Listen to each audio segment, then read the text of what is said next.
debo confesar que cuando leí la palabra conferencia magistral, no lo asocié al detergente, pero sí me asusté un poco.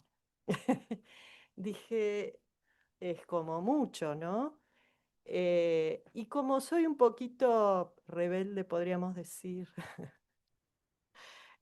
decidí que no voy a dar una conferencia, y mucho menos magistral, sino que voy a compartir apenas algunas reflexiones em, sobre esto que le puse un título, pero no sé, podría tener otro o muchos otros. Y el título que le puse a este encuentro de amigos, ¿no? Donde vamos a compartir, me gustaría pensarlo como eso, ¿no? Como una especie de intercambio de ideas que tiene que ver con las bases sociológicas de la integración jurídica, ¿no? Y, y bueno, ¿por qué, digamos, surgió el tema? ¿Cómo fue que surgió? Surgió como no puede ser de otra manera. Muchas veces a mí me surgen las ideas haciendo cosas que no tienen nada que ver con el derecho. Y en este caso estaba viendo una obra de teatro en Buenos Aires. Y miren cómo se llama esta obra de teatro. Se llama Sueños escondidos en el mar, puntos suspensivos, inmigrantes, ¿no? Es la historia de 5 mujeres inmigrantes en Buenos Aires. eh, no se sabe bien en qué momento transcurre la obra, pero uno podría pensar que fue en la primera mitad del siglo XX, ¿no? Y esto tiene que ver con una historia de inmigración, y como ustedes pueden ver, ya estoy como de contrabando metiendo alguna noción sociológica, ¿no? Eh, una historia de inmigración muy fuerte. De estas inmigrantes, había una inmigrante rusa de religión judía, había una inmigrante de Italia, había una de España, había una de Paraguay y había una de Turquía o de un país, este, si no era turca, era siria-libanés o un país musulmana, ¿no? Y la obra era muy linda porque estas 5 mujeres que estaban en escena no solo actuaban, sino que cantaban. ¿Y qué cantaban? Cantaban, entre otras cosas, canciones de cuna, cada una de su lugar de origen, ¿no? Y a partir de esas canciones, ellas se iban conociendo, iban interactuando, iban adquiriendo experiencias en común, ¿no? Y entonces a mí esta obra de teatro, la verdad es que me resultó muy inspiradora. La persona que tocaba la guitarra no era una mujer, era un hombre, era un músico que estaba en escena y que simplemente musicalizaba las historias de estas 5 mujeres, ¿no? Al principio se veían con bastante desconfianza entre sí, no se conocían, hablaban diferentes idiomas, tenían distintas religiones, distintas historias, y luego de a poquito, muy de a poco, fueron armando relaciones, yo diría una red de relaciones, ¿no? En ese conventillo donde ellas vivían, ¿no? Cada una con su mochila, ¿no? Cada una con aquello que había dejado del otro lado del océano o del otro lado de los ríos o de las llanuras, pero cada una venía con esa mochila y con esa historia, que obviamente eran historias de dolor, porque cuando uno deja atrás a su familia, ¿no? Para internarse en un territorio tan inexplorado, tan desconocido, trae historias de dolor. Y estas historias aparecen en la obra de teatro, ¿no? De a poco se fueron integrando y de a poco se hicieron amigas. Yo pensaba, esta es realmente una historia de integración, ¿no? Es una historia de integración, y pensaba que nuestro país, la Argentina, se fue construyendo a partir de este tipo de historias, de personas que estaban debajo, ¿no?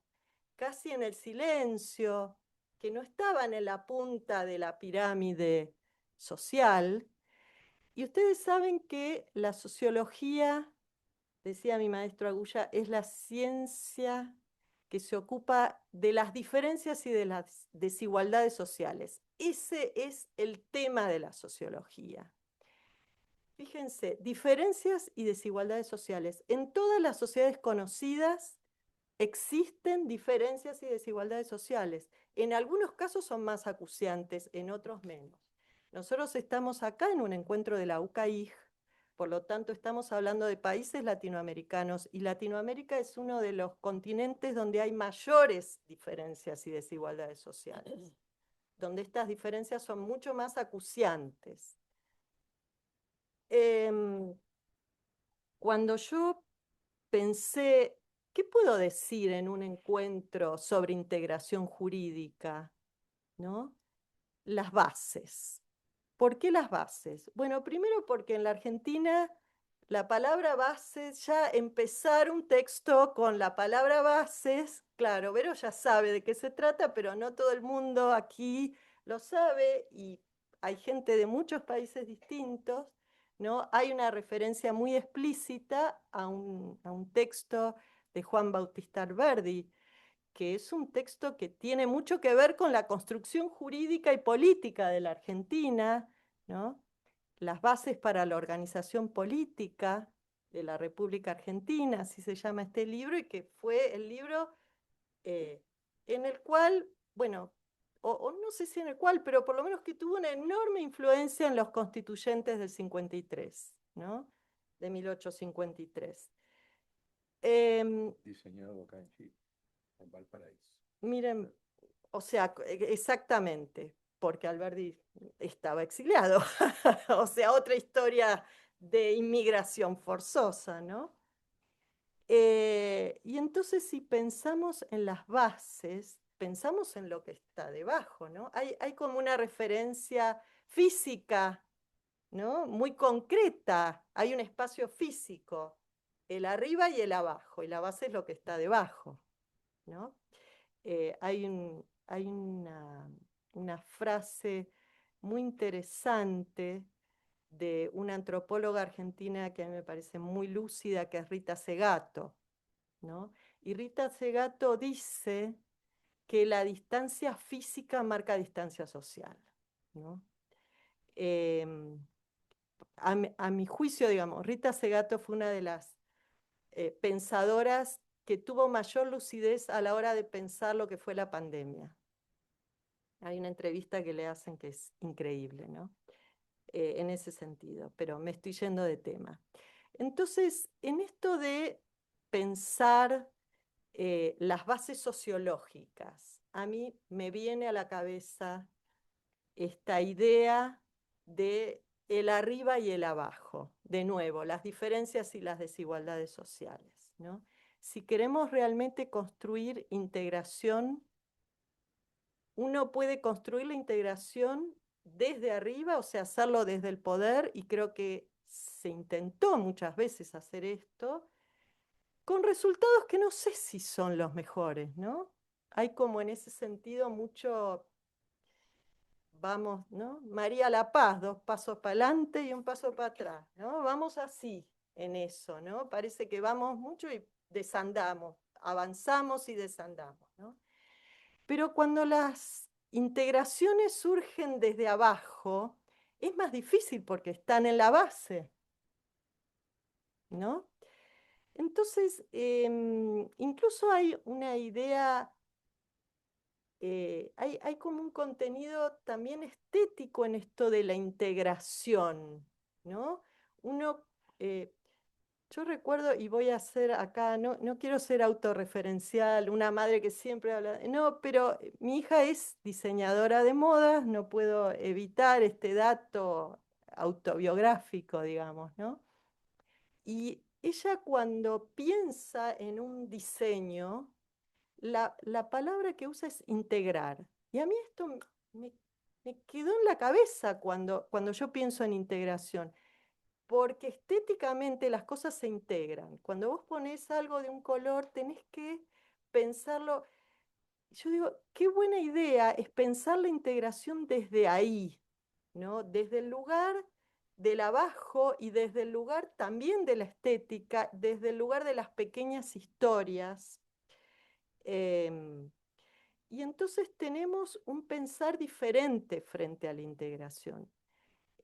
No voy a tomar mucho más tiempo porque yo prometí que esto no iba a ser una conferencia.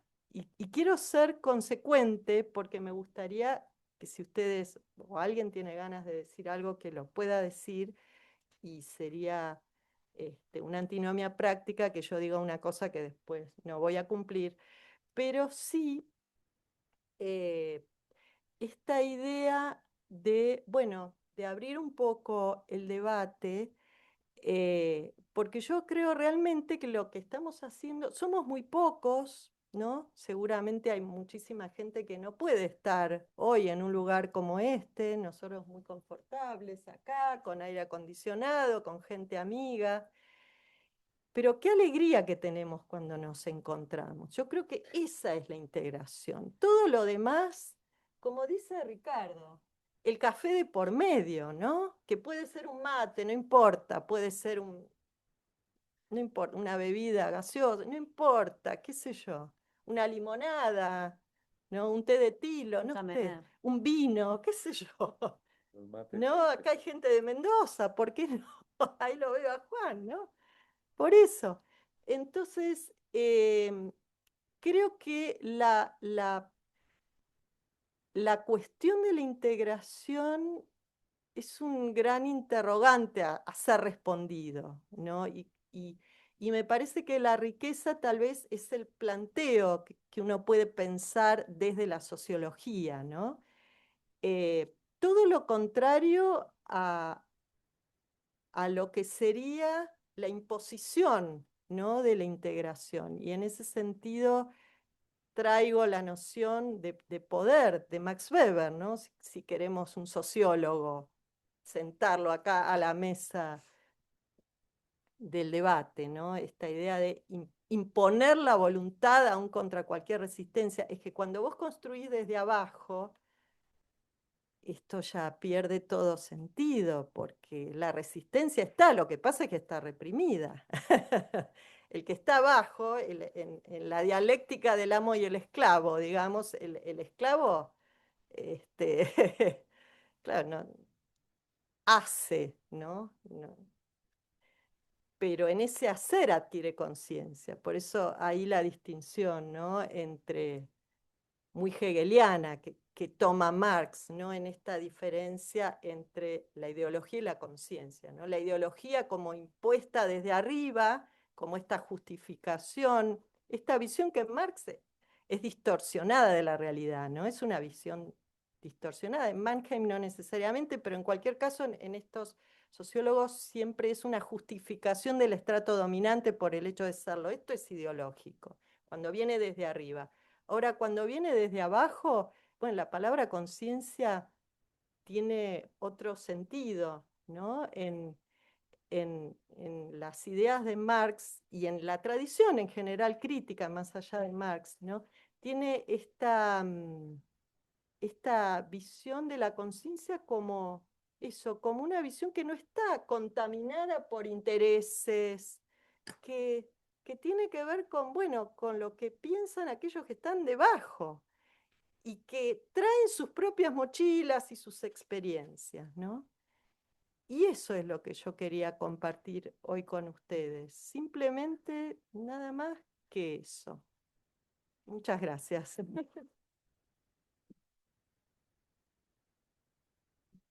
Perdón, ¿no? Nada más y nada menos. Un solo comentario y después abro.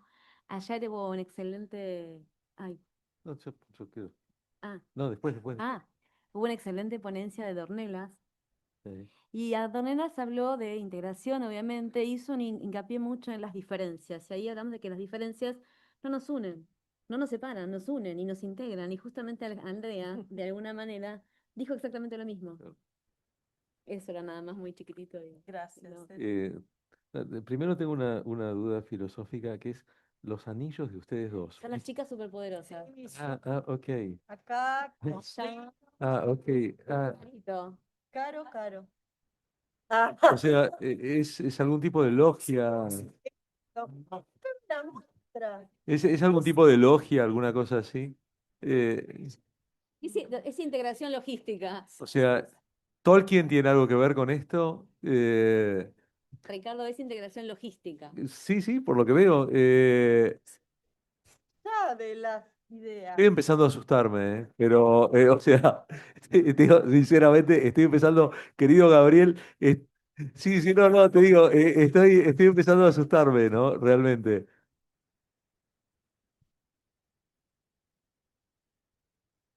¿Viste? El año que Bueno, viene uno para cada uno, ya, mujeres. bueno, Compartimos de Claro. acuerdo con tengo miedo, pero igualmente voy a, yo, o sea, sinceramente no pensé que era tan grave la cosa. No pensé que era tan grave. Creo que por casualidad he descubierto una conspiración. Eh, no, lo que primero me parece muy, muy bueno traer en este encuentro la visión sociológica. Ayer, mientras vos tratabas de subirte al avión y el avión se te corría cada vez que te subías, hablamos bastante de la cuestión sociológica, a diferencia de tu caso, bueno, en el mío hablo sin saber, no, no como vos que hablas sabiendo, que es una gran diferencia. Pero yo creo que el tema tiene muchísimo que ver con la cuestión de la integración latinoamericana frente a la integración europea.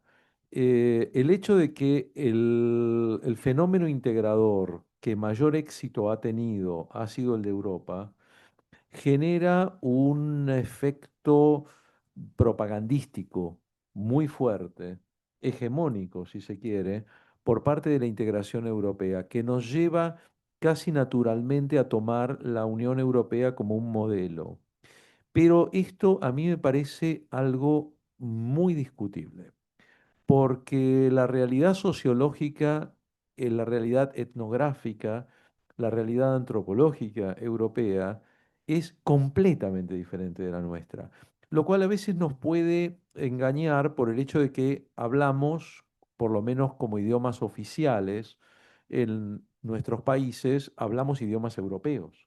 O sea, hablamos castellano, hablamos portugués, hablamos francés, pero esto también nos puede llevar a engañarnos, porque nos sentimos además muy europeos, decimos Buenos Aires se parece a París, cosa que es bastante discutible, decimos que tal ciudad se parece que, bueno, Salvador tiene aires de Lisboa o de Porto, y cosas así.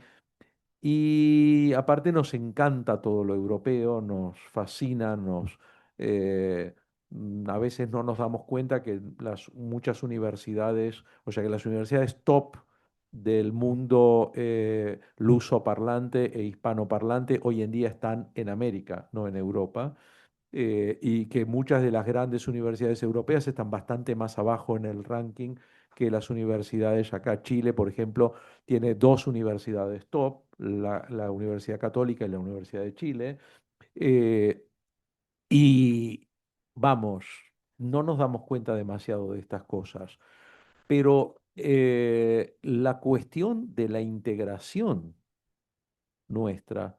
Primero y fundamental, vos mencionabas una cantidad de inmigrantes de distintos lados. Me hacías acordar la miniserie Vientos de Agua, qué linda. Sí. Eh, y, y todos esos inmigrantes que entraron y que formaron, en el caso de Uruguay, de Argentina, de Chile, de Brasil, etcétera, etcétera, que formaron a los países en los que de toda Latinoamérica, porque toda Latinoamérica es de inmigración. Es cierto que algunos países tienen más inmigración, qué sé yo, de repente Uruguay y nosotros por ahí somos los dos países del mundo hispánico que tenemos más mezcla, ¿no? Que dicen que, bueno, cuando la selección argentina tiene más apellidos italianos que la de Italia, ¿no? Pero la cuestión es que realmente a eso hay que agregarle otros dos factores. El factor indígena, que en Europa no existe, y el factor africano, que en Europa es nuevo y que entre nosotros es muy antiguo, tiene siglos el factor africano. Y en Europa no, en Europa es reciente. Y la cuestión de que la inmigración en Europa es reciente. Y los europeos se han olvidado de que ellos también son inmigrantes porque inmigraron hace muchísimos siglos. Entonces, la inmigración en Europa es un fenómeno reciente. Los locales en Europa son los franceses, los españoles, los alemanes. Los locales acá están muriéndose de hambre, que son los indígenas. Nosotros somos los inmigrantes que para colmo estamos basados en títulos jurídicamente tan discutibles que Domingo de Soto, a pocas décadas del descubrimiento, en De Justitia et Iure, le plantea al emperador Carlos V, usted debe devolver la soberanía a los naturales porque el Papa no tiene derecho de distribuir el mundo. Y se planta y se lo dice y provoca en la monarquía española una duda muy seria que lleva a que el virrey Toledo en el Perú inicie sus famosas encuestas para ver si los incas eran una dinastía legítima o no eran una dinastía legítima. Porque si los incas llegaban a ser una dinastía legítima, se plantea que España se tiene que retirar. Las encuestas le salen muy bien, aparentemente se hizo todo lo posible para que salieran muy bien y se demuestra, entre comillas, que los incas son ilegítimos y que por lo tanto España ha venido a restaurar el orden. Pero esto realmente hace que nuestros títulos, los títulos de nuestros países, sean jurídicamente muy discutibles, muy discutibles. Cuando hoy en día hablamos de, a ver, ¿tenía realmente derecho las Naciones Unidas de partir Palestina en 1947? O sea, jurídicamente hablando, la partición de Palestina en 1947 tiene una base jurídica legítima. Las Naciones Unidas podían hacer esto, estaba entre las facultades de las Naciones Unidas. Bueno, ¿y nosotros? ¿Tenía facultades el Papa de decir hasta aquí Portugal, hasta aquí España, y los que están ahí que se jodan? Entonces, la cuestión nuestra es muy complicada y no tiene nada que ver con la europea. Para colmo, hablamos el mismo idioma con diferencias, salvo Chile, que habla chileno, pero los demás países hablamos castellano, desde el Polo Sur hasta Estados Unidos, y le guste o no le guste a Mr. Trump, dentro de Estados Unidos, una parte importante de la población habla castellano. Joder. Le guste o no le guste. Una gran parte muy importante de la población de Estados Unidos habla castellano. Sí, desgraciadamente sí. Eso, los problemas de inmigración que hay también y cómo quieren ir en contra de la integración, justamente Claro, porque es una fuerza que avanza y que no se detiene. tal cual. Entonces, quiero decir, quizás tenemos que ir elaborando una doctrina de la integración latinoamericana que se independice de la doctrina de la integración europea, que piense en Europa, porque hay que ser respetuoso y el caso europeo ha funcionado bastante bien. El caso europeo está a prueba pasado mañana. Pasado mañana es un día crucial porque la Unión Europea por primera vez se está plantando frente a Estados Unidos y diciendo, señores, el acuerdo que están pretendiendo ustedes imponer sobre Ucrania es una rendición y es inaceptable. Y señor Trump, lo lamentamos muchísimo, pero esto es una demostración de poder desnudo y Europa no lo va a aceptar. Y la fecha de vencimiento es pasado mañana. No sé, habría que llamarla a la profesora Isabel Jimena González para que, como mediadora brillante que es, vaya y resuelva el conflicto de Ucrania. Yo creo que ella sería capaz de hacerlo. Pero quiero decir, tenemos que mirar a Europa porque ha sido un fenómeno exitoso, es indiscutible que ha sido un fenómeno exitoso. Cada vez que se pelean los muchachos hay 100 millones de muertos, o sea que realmente es un fenómeno exitoso que lleven tantas décadas sin peleársela. Las guerras nuestras son un chiste al lado de las guerras europeas, pero tenemos que elaborar y tenemos que ser un poquito más, como decía Kush, ¿no? Tenemos que meternos en la roña nuestra. Tenemos que meternos, o sea, yo cuando me hablan ayer hablaban de Kelsen, ¿no? Y la Reinigungslehre, ¿no? Esa obsesión kelseniana por la Reinig, ¿no? Por la pureza, la limpieza, ¿no? ¿A quién le interesa un derecho Reine? ¿A quién le interesa una Reinigungslehre? Si las calles de nuestros países están hirviendo de pobres. Tengo 3 tipos durmiendo en mi cuadra en Buenos Aires. ¿Qué cosa reina podemos tener? No, no. Entonces tenemos que meternos en un pensamiento latinoamericano. Un pensamiento latinoamericano respetuoso, no un pensamiento latinoamericano nacionalista de aquellos que hubo en alguna época y que todavía quedan en reductos. Un pensamiento latinoamericano que sea creativo, que sea respetuoso y que tenga una base que nos reconozca como una estructura sociológica, etnográfica diferente, que tiene diferentes, pero en universidades no tiene tantas diferencias, porque hoy no sé qué ha pasado con nuestras colegas mexicanas, no han venido, Creo que viene más tarde. vienen más tarde, joda, noche, bien. Eh, pero vamos a ver, Están con el Foro de por Santiago. eso vamos a ver, pero México tiene una presidenta que se llama Sheinbaum, ¿correcto? Tiene una presidenta que se llama Sheinbaum, o sea, México, ¿no? México, cuya heroína nacional es Frida Kahlo, porque en última instancia, eh, pero eh, ambas con, digamos que de acuerdo con las Nuremberger Gesetze, ambas serían consideradas judías, ¿no? De acuerdo con las leyes de Nuremberg. Entonces, vamos a ver, México tiene una presidenta que se llama Sheinbaum.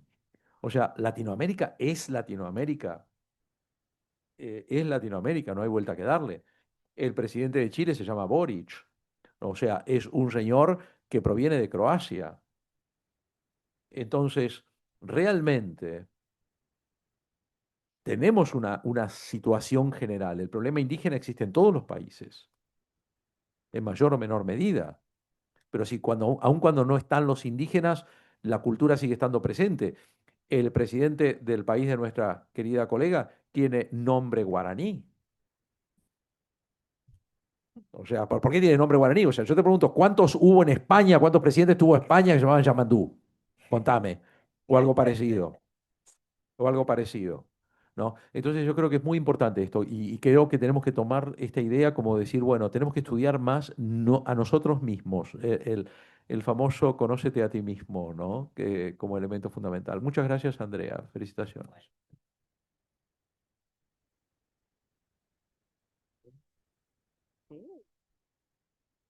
Lo siento, no puedo evitarlo, pero el privilegio del dueño de casa. No, yo te quiero agradecer, Andrea, la reflexión y a Ricardo también. eh, y no quiero ahondar, sino aportar un punto de vista que lo hemos conversado en otras oportunidades, pero que yo creo que en esa diferencia, ¿verdad?, de la integración europea versus la no integración latinoamericana, teniendo condiciones culturales infinitamente más favorables para que se diese en términos de cosmovisión del mundo, de idioma y todo. Y aunque parezca un lugar común y una obviedad, nosotros que abrazamos la educación como la pasión de nuestra vida, más que como un trabajo, curiosamente y sin ser experto en cómo se educa a los niños en Europa, sí soy experto en cómo se enseña la historia de nuestros países a nuestros niños en nuestros países. Y es una historia nacionalista, chauvinista, heroica, que exalta las diferencias y en cada uno de nuestros países exalta la preeminencia, Andrea dice machista, es prácticamente un pleonasmo porque lo que se destaca en la historia son las gestas guerreras a cargo de hombres, eh, guerras que pasaron afortunadamente en el siglo XIX en circunstancias que los europeos tuvieron una guerra espantosa en el siglo XX y cómo ellos han podido construir una forma de convivir basada en la reconciliación. La reconciliación, a mi juicio, es el paso previo a la fraternidad. Yo no creo que haya una Europa fraterna, hay una Europa reconciliada.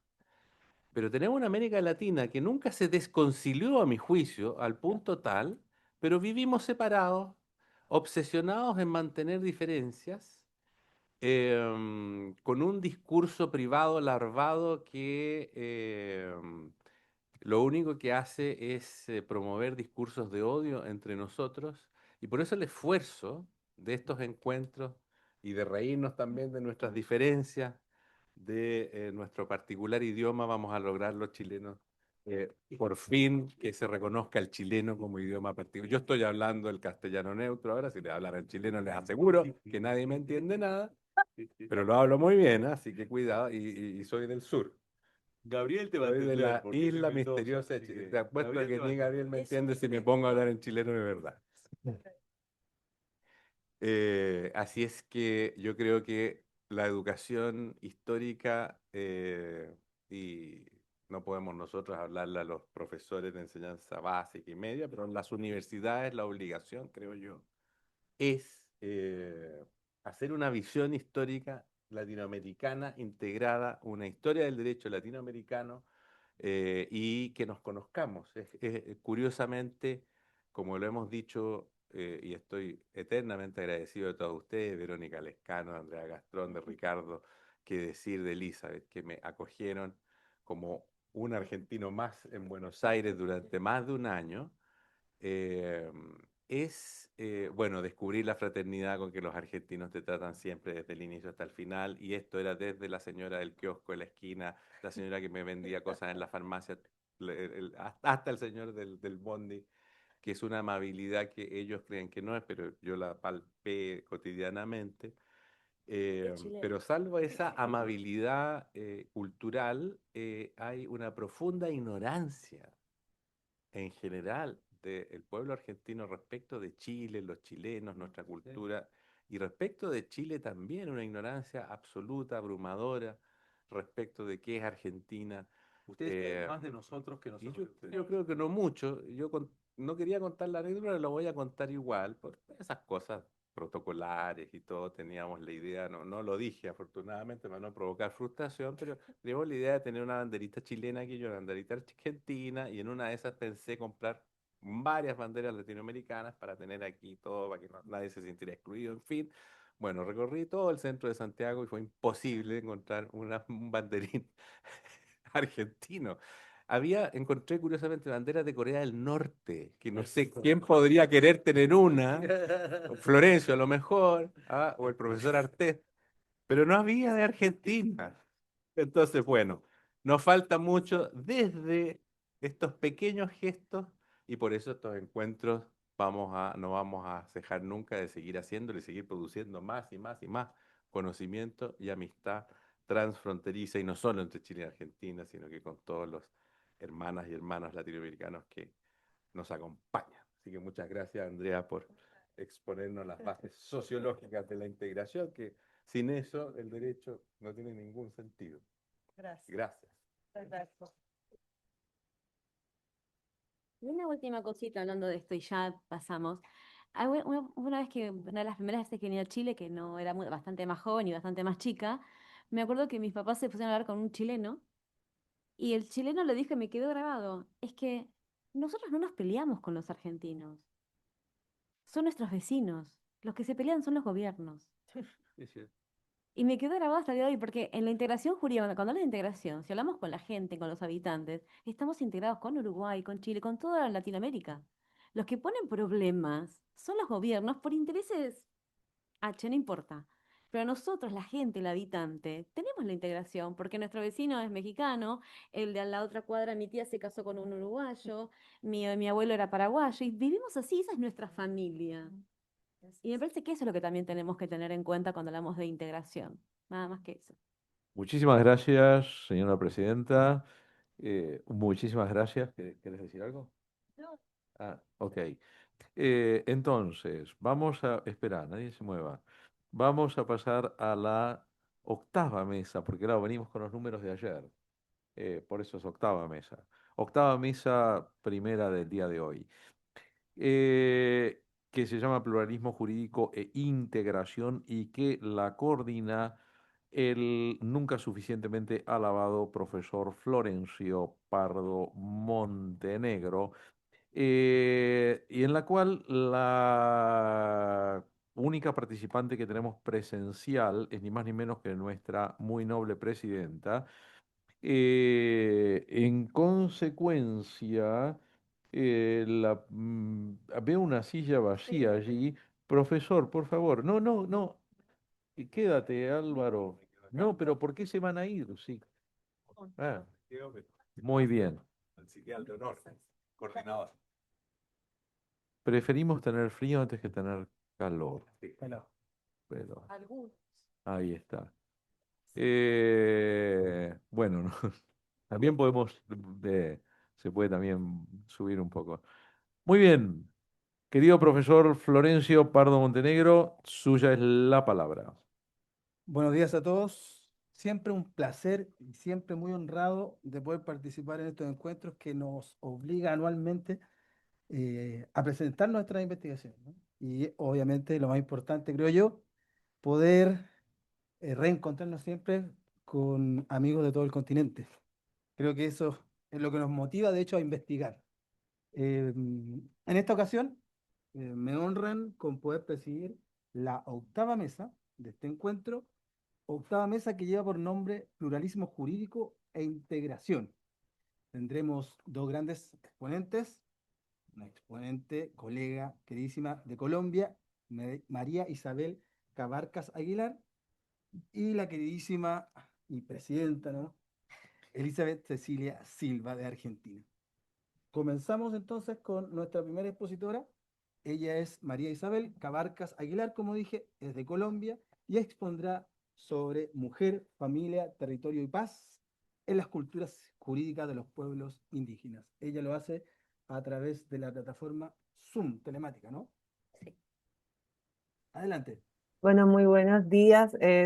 Si me permiten, por favor, compartir pantalla, se los agradezco mucho. Un segundito entonces. Muchas gracias, May.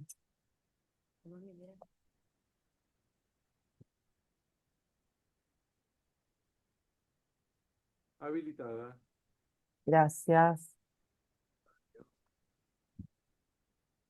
Ahora,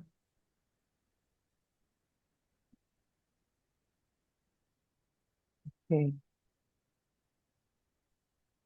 Todavía no. Ahora sí Sí, se está ahora sí. materializando.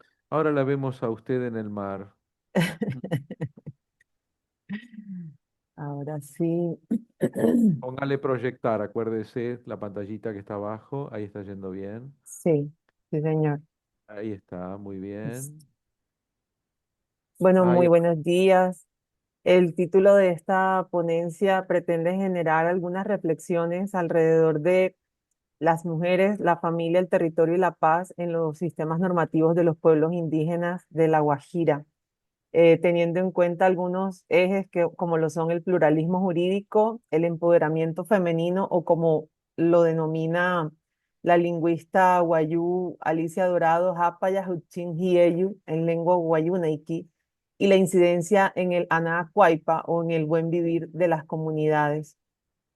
Esta dedicatoria siempre la hago a mujeres guayú como mi tía María Úrsula, quien partió en 2023 a la eternidad a la edad de 103 años, dejando a mi tía Iris, maestra de maestras artesanas guayú, tejedora y una mujer insigne del gran pueblo guayú.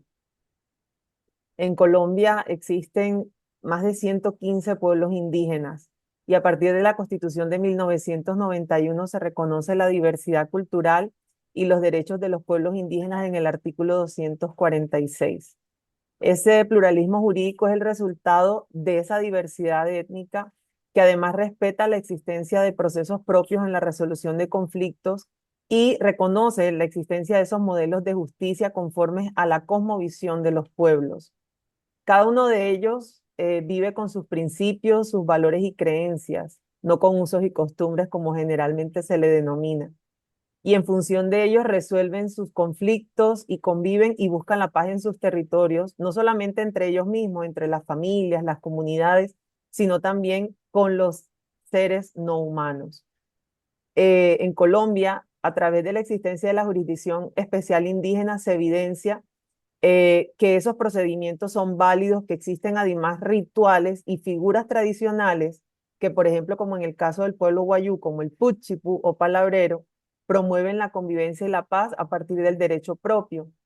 Además, en el camino de la interjurisdiccionalidad, desde los representantes de los distintos pueblos indígenas, y en este caso, en el pueblo guayú, esta participación es muy activa y muy insigne, se busca además la armonización de esos sistemas que coexisten, fomentando el diálogo y la coordinación de esos actores y esas autoridades. El epicentro es el departamento de La Guajira, una península extensa que además es compartida por los países de Colombia y Venezuela, biodiversa, exótica, hermosa, en donde existen 5 pueblos indígenas, entre ellos no solamente el pueblo Guayú, siendo el más numeroso de Colombia, autorreconociéndose como miembros de este pueblo, más de 380.000 personas, según el último censo del año 2018. Probablemente existe un subregistro y puedan llegar a ser muchas más, sino que también existen el sistema normativo guayú y la figura del puchipu fue declarado Patrimonio Inmaterial de la UNESCO en el año 2010, se cumplen 15 años este año, existiendo un plan especial de salvaguarda y unas instancias propias, como por ejemplo la Junta Mayor Autónoma de Puchipu como organización cultural que promueve justamente esa salvaguarda de esa manifestación y genera toda una serie de espacios para la conservación, no solamente del rol del Puchipu, sino por la visibilidad de las mujeres Outsu como seres de frontera, que ya vamos a ahondar un poco más en este término, y que además genera y aporta a la convivencia y la paz dentro de este pueblo indígena. También, en gran medida, esto se sitúa dentro de la Sierra Nevada o Gonaguindúa, como es denominada en la lengua indígena, en donde existen 4 pueblos en total, el Wiwa, el Kogi, el Cancuamo y el Arhuaco. 4 pueblos, cada uno de ellos con sus lenguas como el Damana o el Guni. Entre ellos, además, se consideran guardianes de este gran pulmón de Colombia y del mundo, como lo es la sierra, que existe además a más de 5.700 metros de altura, pero a la vez su falda va a llegar hasta el Mar Caribe en la costa norte colombiana. Este territorio, este gran territorio, es compartido entre los departamentos del Cesar, La Guajira y el Magdalena, al igual que estos 4 pueblos se sitúan en toda esta gran sierra. Por su parte, el sistema de conocimiento ancestral de estos 4 pueblos indígenas, Arhuaco, Cancuamo, Kogi y Wiwa, fue declarado por la UNESCO también como Patrimonio Inmaterial de la Humanidad en el año 2022. Ahí estábamos justamente en el inicio de uno de los ríos de la comunidad Kogi de Tungueca en el año 2022. En la tradición, las mujeres indígenas se dedican generalmente a la transferencia de conocimientos a través de los rituales, también son portadoras de la tradición culinaria y su rol de preservar la prole, no solamente de concebir, sino de ser guardianas de la familia y ser roca y fuerza de esas comunidades. Digamos que se intercala o se armoniza también con, en el caso del pueblo guayú, con la espiritualidad, siendo las mujeres Outsu estos seres de frontera que interpretan los sueños, que practican la etnobotánica y que además a través de rituales buscan esa salud social o esa armonía social dentro de las familias y dentro de las comunidades. Por su parte, las mujeres de los pueblos de la sierra son fundamentales en sus comunidades, ya que ellas actúan como guardianas de la cultura y de la madre tierra. Desempeñan además roles vitales como lo son la tejeduría, incluso la agricultura y el fortalecimiento de la identidad cultural y también ser guardianas del medio ambiente. Han emergido recientemente liderazgos muy interesantes que de alguna manera son como el crecimiento orgánico, la evolución orgánica de estos roles tradicionales. Estos espacios de diálogo, por ejemplo, fortalecen los procesos de visibilidad y de interlocución con las autoridades. Sin embargo, conviene hablar y reflexionar alrededor del empoderamiento femenino étnico, que es lo que permite una mayor participación de las mujeres indígenas en todos los aspectos, no solamente de su vida personal, sino también social y, por supuesto, de esos espacios de encuentro o de diálogo con autoridades gubernamentales a nivel nacional e internacional y con otros actores. Gracias al empoderamiento femenino étnico, muchas mujeres han hallado caminos para fortalecer su sensación de libertad y autonomía para tomar decisiones, ser dueñas de sus vidas y además intervenir plenamente y en igualdad en otros ámbitos de las comunidades y de la sociedad. No, digamos que no ha sido un proceso eh, fácil o rápido, pero se han alcanzado victorias notables. A partir justamente del pluralismo jurídico, se reconocen también estos desafíos que hay al interior de las culturas jurídicas de estos pueblos para que la evolución sea acorde con la necesidad de propiciar escenarios de inclusión donde las niñas, jóvenes y mujeres sean protagonistas, pero además sean protegidas. Ciertamente existen los riesgos asociados a los procesos de empoderamiento, como por ejemplo la tergiversación de figuras propias, como en el caso del pueblo guayú, la dote, que en algunas personas lo interpretan, lo banalizan y lo desvirtúan.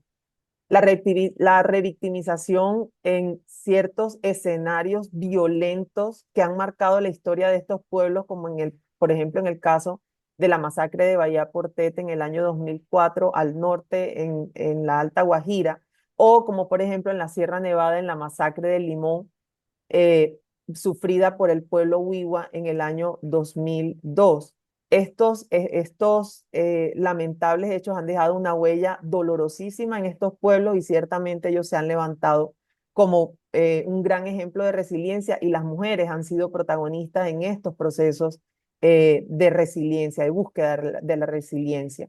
La exclusión de los escenarios propios de participación, pues se banaliza en algunos casos sus aportes desde las miradas machistas y misóginas que son tan recurrentes como en algunos casos sucede en las sociedades occidentalizadas.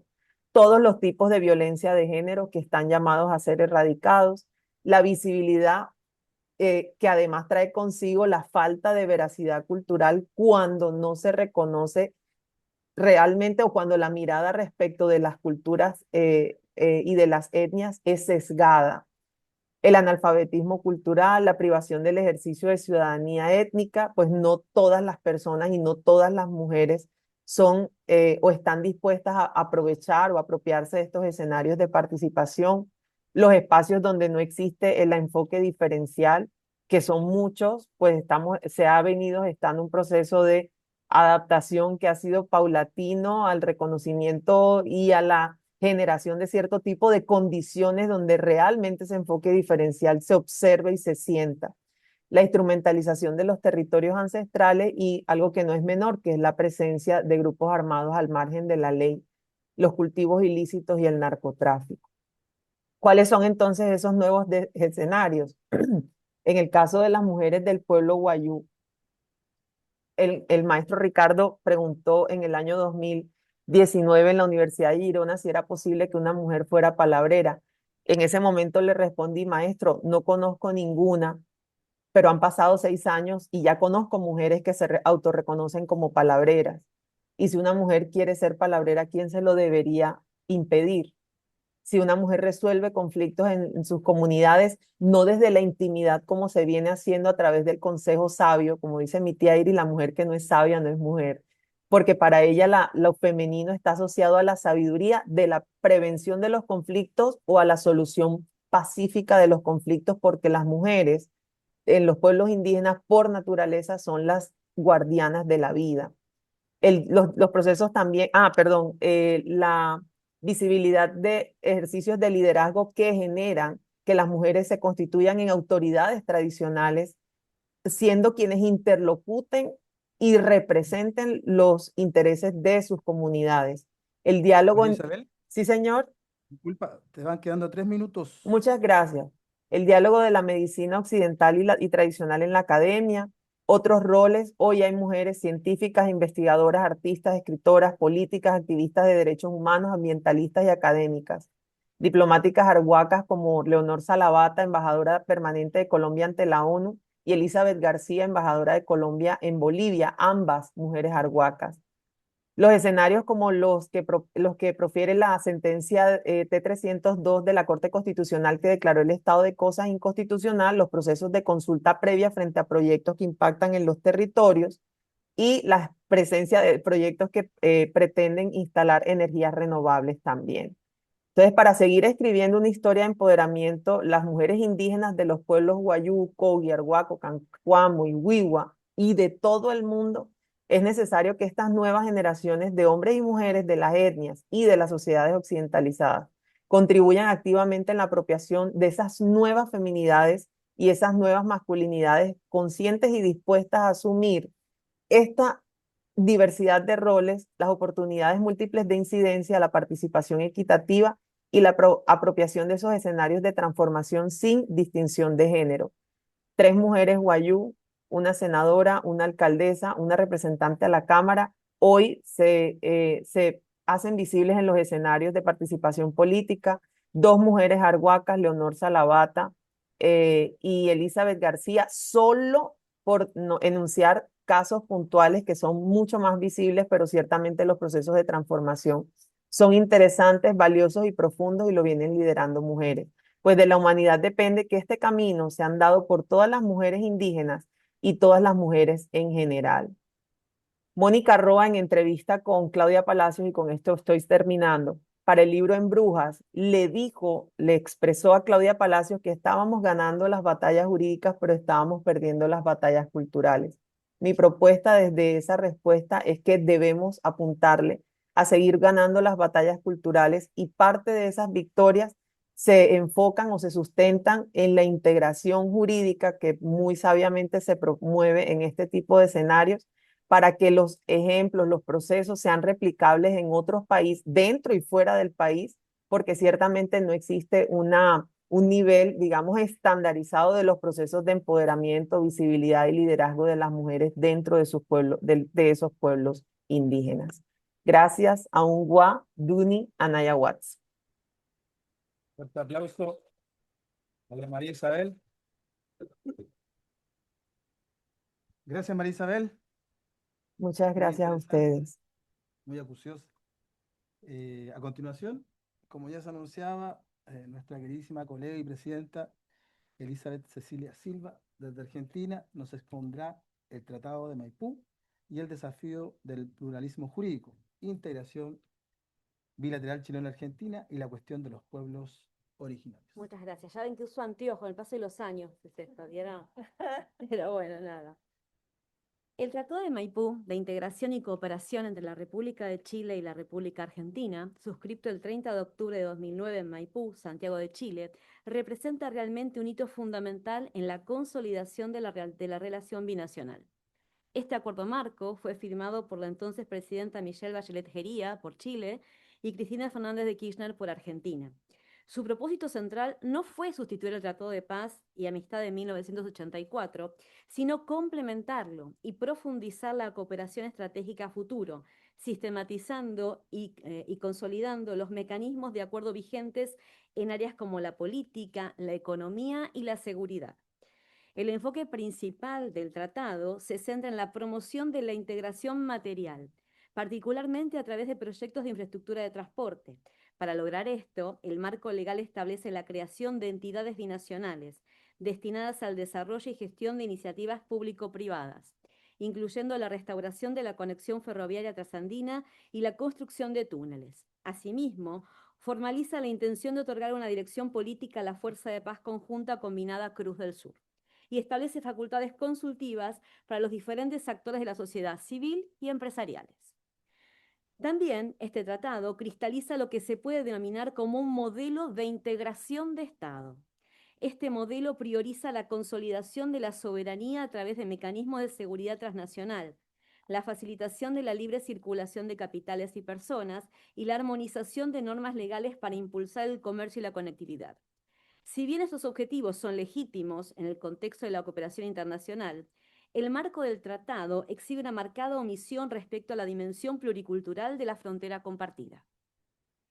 La tensión fundamental surge de la afectación directa a los pueblos originarios transfronterizos, particularmente el pueblo mapuche y el mapuche tehuelche, cuyos territorios ancestrales, Gualmapu, espero que esté bien dicho, se extienden a ambos lados de la cordillera de los Andes. El Tratado de Maipú está pensado y diseñado para lograr la velocidad y la eficiencia estatal, lo que genera una colisión entre el derecho estatal integrado, que busca uniformar normas migratorias, aduaneras y judiciales, y el derecho consuetudinario indígena. El gran desafío jurídico y político reside en si la estructura de integración, al enfocarse exclusivamente en la dinámica bilateral interestatal, logra abordar la realidad del pluralismo jurídico y la deuda histórica de ambas naciones con sus poblaciones originarias. Este tratado opera principalmente como un mecanismo de armonización legal y coordinación. Los protocolos complementarios manifiestan un esfuerzo concertado para uniformar normativas nacionales en áreas de control fronterizo. Por ejemplo, el Grupo Especial de Trabajo creado bajo el Protocolo Complementario sobre la Libre Circulación de Personas tiene como mandato la armonización de normas sobre visados, controles migratorios, permisos de residencia y estándares aduaneros y fitosanitarios. El objetivo específico de esto es crear un sistema de libre circulación de personas, como un pilar fundamental de la integración. Sin embargo, la limitación doctrinal de este enfoque es que, si bien facilita la gestión estatal y el flujo económico, tiende a replicar la lógica jurídica hegemónica de ambos países, sin incorporar el reconocimiento del pluralismo jurídico interno como una variable en la integración binacional. El pluralismo jurídico reconoce la existencia de múltiples sistemas jurídicos válidos que operan simultáneamente dentro de un mismo espacio territorial. El derecho consuetudinario indígena constituye un sistema jurídico autónomo que coexiste con el derecho estatal formal. En América Latina, diversas reformas constitucionales han intentado articular estas jurisdicciones. Por ejemplo, el modelo del Estado plurinacional de Bolivia es citado recurrentemente, ya que otorga igual jerarquía a la jurisdicción ordinaria y a la jurisdicción indígena que originaria campesina. Este modelo contrasta fuertemente con la situación en Chile y Argentina, donde, a pesar de los avances constitucionales y legales, la primacía del derecho estatal en la resolución de conflictos territoriales y de competencia sigue siendo la regla. La estructura del Tratado de Maipú, al ignorar la potencialidad del derecho consuetudinario indígena en la gestión transfronteriza, se inscribe en esta tradición monista estatal. El marco legal de este instrumento debe ser evaluado conforme a las obligaciones del ius cogens, normas fundamentales y convencionales de ambos estados. El convenio 169 de la OIT sobre pueblos indígenas y tribales en países independientes establece parámetros ineludibles. El derecho a la consulta previa, libre e informada es la piedra angular. Exige que las consultas sobre medidas legislativas o administrativas que afecten directamente a los pueblos se realicen de buena fe y de una manera apropiada a las circunstancias, con la finalidad de llegar a un acuerdo o lograr el consentimiento. Además, el convenio aborda directamente los derechos territoriales y la gestión de recursos naturales. El artículo 15 exige la protección especial de los derechos de los pueblos interesados a los recursos naturales existentes en sus tierras, lo cual incluye el derecho a participar en su utilización, administración y conservación. La jurisprudencia de la Corte Internacional de Derechos Humanos, particularmente en casos emblemáticos como el de la comunidad Mayagna, Sumo, Aguas Tingui versus Nicaragua, establece que los estados deben garantizar que en los procedimientos de consulta previa se definan los beneficios para los pueblos afectados y las posibles indemnizaciones por daños ambientales, alineándose con sus prioridades de desarrollo. Un aspecto crítico directamente relacionado con la integración binacional es el artículo 32 del Convenio 169, referente a contactos y cooperación a través de las fronteras. Este artículo obliga a los gobiernos a tomar medidas apropiadas, incluso mediante acuerdos internacionales, para facilitar los contactos y la cooperación entre pueblos indígenas y tribales a través de las fronteras. Esta cooperación debe incluir actividades en las esferas económicas, social, cultural, espiritual y del medio ambiente. La implementación de este artículo debería ser un requisito explícito en un tratado de integración que abarque un territorio ancestral como el Gualmapu. También, en esta misma línea, se manifiesta la Declaración de Naciones Unidas sobre los Derechos de los Pueblos Indígenas, especialmente en los artículos 18, 19 y 36. Este instrumento jurídico define una estructura institucional orientada a la eficiencia en la ejecución de proyectos. La base de esta estructura es la creación de entidades binacionales para el desarrollo de obras de infraestructura. Un ejemplo concreto de todo esto es ni más ni menos que la entidad binacional para el proyecto de baja altura Ferrocarril Trasandino Central. El tratado estipula que las partes convendrán la estructura jurídica, la composición y las competencias de estas entidades binacionales, las cuales tienen el poder de llevar adelante los procedimientos para estudios técnicos, la documentación contractual, la construcción, la administración y la operación de las obras. La configuración de estas entidades como estructuras legales ad hoc tiene una implicación profunda en el proceso de toma de decisiones. Su mandato legal exige celeridad.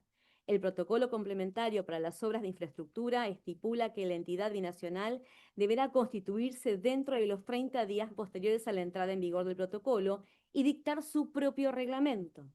Esta búsqueda de velocidad y enfoque técnico, clave para el capital público-privado, choca frontalmente con los requisitos a la consulta previa, libre e informada, la cual, para ser genuina, exige un proceso apropiado a las circunstancias indígenas, lo que implica tiempo, diálogo de buena fe y la intención de lograr un acuerdo o consentimiento. La instrumentalización de las entidades binacionales como herramientas de ejecución rápida, sin la exigencia explícita de la consulta previa, en sus mandatos fundacionales, maximiza el riesgo de que los proyectos de infraestructura binacional avancen sin la legítima interculturalidad necesaria. El protocolo complementario, destinado a la adopción de un acuerdo general sobre libre circulación de personas, es uno de los ejes jurídicos más desarrollados del tratado. Refleja la firme voluntad de avanzar hacia la plena integración mediante la implementación de este sistema. El Grupo Especial de Trabajo debe abordar una serie de materias exhaustivas para uniformar las normativas nacionales. Estas incluyen la armonización de normas, los controles migratorios con terceros países, condiciones de ingreso y demás, pero deja excluida en toda su dimensión a las comunidades indígenas. A pesar de la exhaustividad del protocolo de circulación de personas, se observa un silencio más que evidente.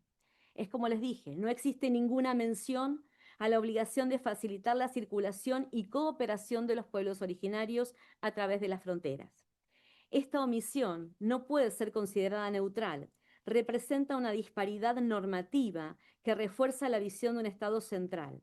Al armonizar rigurosamente los mecanismos de control de personas, seguridad transnacional y persecución penal, pero excluyendo la dimensión indígena, el tratado refuerza el concepto de la frontera como un límite de soberanía estricta y control punitivo.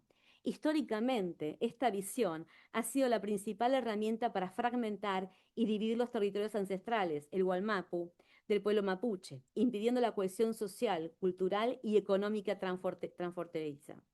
Hay que tener en cuenta que este tratado fue firmado en un momento de gran fragilidad regulatoria interna en relación con los derechos indígenas, especialmente en Chile. El convenio 169 de la OIT había entrado en vigor en Chile apenas unas semanas antes, septiembre del 2009. Sin embargo, la reglamentación inicial del derecho a la consulta fue inmediatamente impugnada y rechazada por las comunidades indígenas que denunciaron haber sido excluidas de la consulta sobre la consulta. El tratado promueve específicamente la construcción de infraestructura clave que mejorará la conectividad física como el túnel binacional Agua Negra, que une la región de Coquimbo con San Juan. El objetivo es dinamizar el comercio, pavimentar las rutas de acceso, pasos fronterizos y facilitar el flujo hacia ciertos centros de actividad industrial. La evidencia de esta tensión ya existente ha sido llevada a foros internacionales. Autoridades del pueblo mapuche y mapuche tehuelque han denunciado ante la Comisión Interamericana de Derechos Humanos un patrón sistemático de violaciones perpetuado por el Estado argentino para favorecer megaproyectos extractivos. Y para ir finalizando y que no me digan que no respeto el tiempo, ¿sí? Quiero agregar que siempre seguimos con una negación en la cultura jurídica, planteando la inexistencia de estos pueblos originarios que son nuestros ancestros, y las conclusiones a las que llegué son las siguientes. El Tratado de Maipú de 2009, si bien es un gran avance en la cooperación horizontal entre la República de Chile y la Argentina, logrando consolidar una plataforma para la coordinación estratégica y la seguridad. Sin embargo, si los leemos con detenimiento, si nos ponemos a pensar, revelamos una falla fundamental en la necesaria integración vertical. El marco legal no logra articular y de hecho omite la dimensión del pluralismo jurídico y los derechos colectivos de los pueblos originarios que habitan la zona de integración. El énfasis exclusivo en la seguridad transnacional, la armonización migratoria y la facilitación del desarrollo económico material configura un modelo de integración que subordina sistemáticamente los derechos territoriales y la autonomía indígena a la lógica del desarrollo del Estado desarrollista y extractivo. Y por eso es que lamentablemente, y sigo haciendo mención a una frase de para mí una persona que fue excepcional, un uruguayo que todos seguimos recordando, que dijo que vinieron, ellos tenían la Biblia y nosotros teníamos la tierra. Y nos dijeron, cierren los ojos y recen.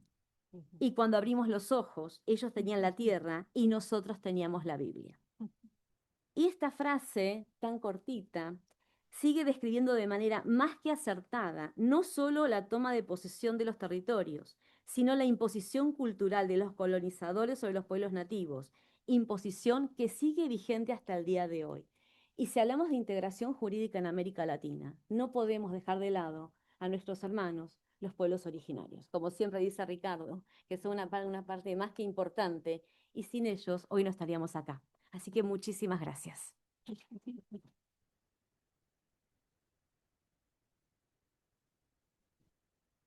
Gracias, Elizabeth.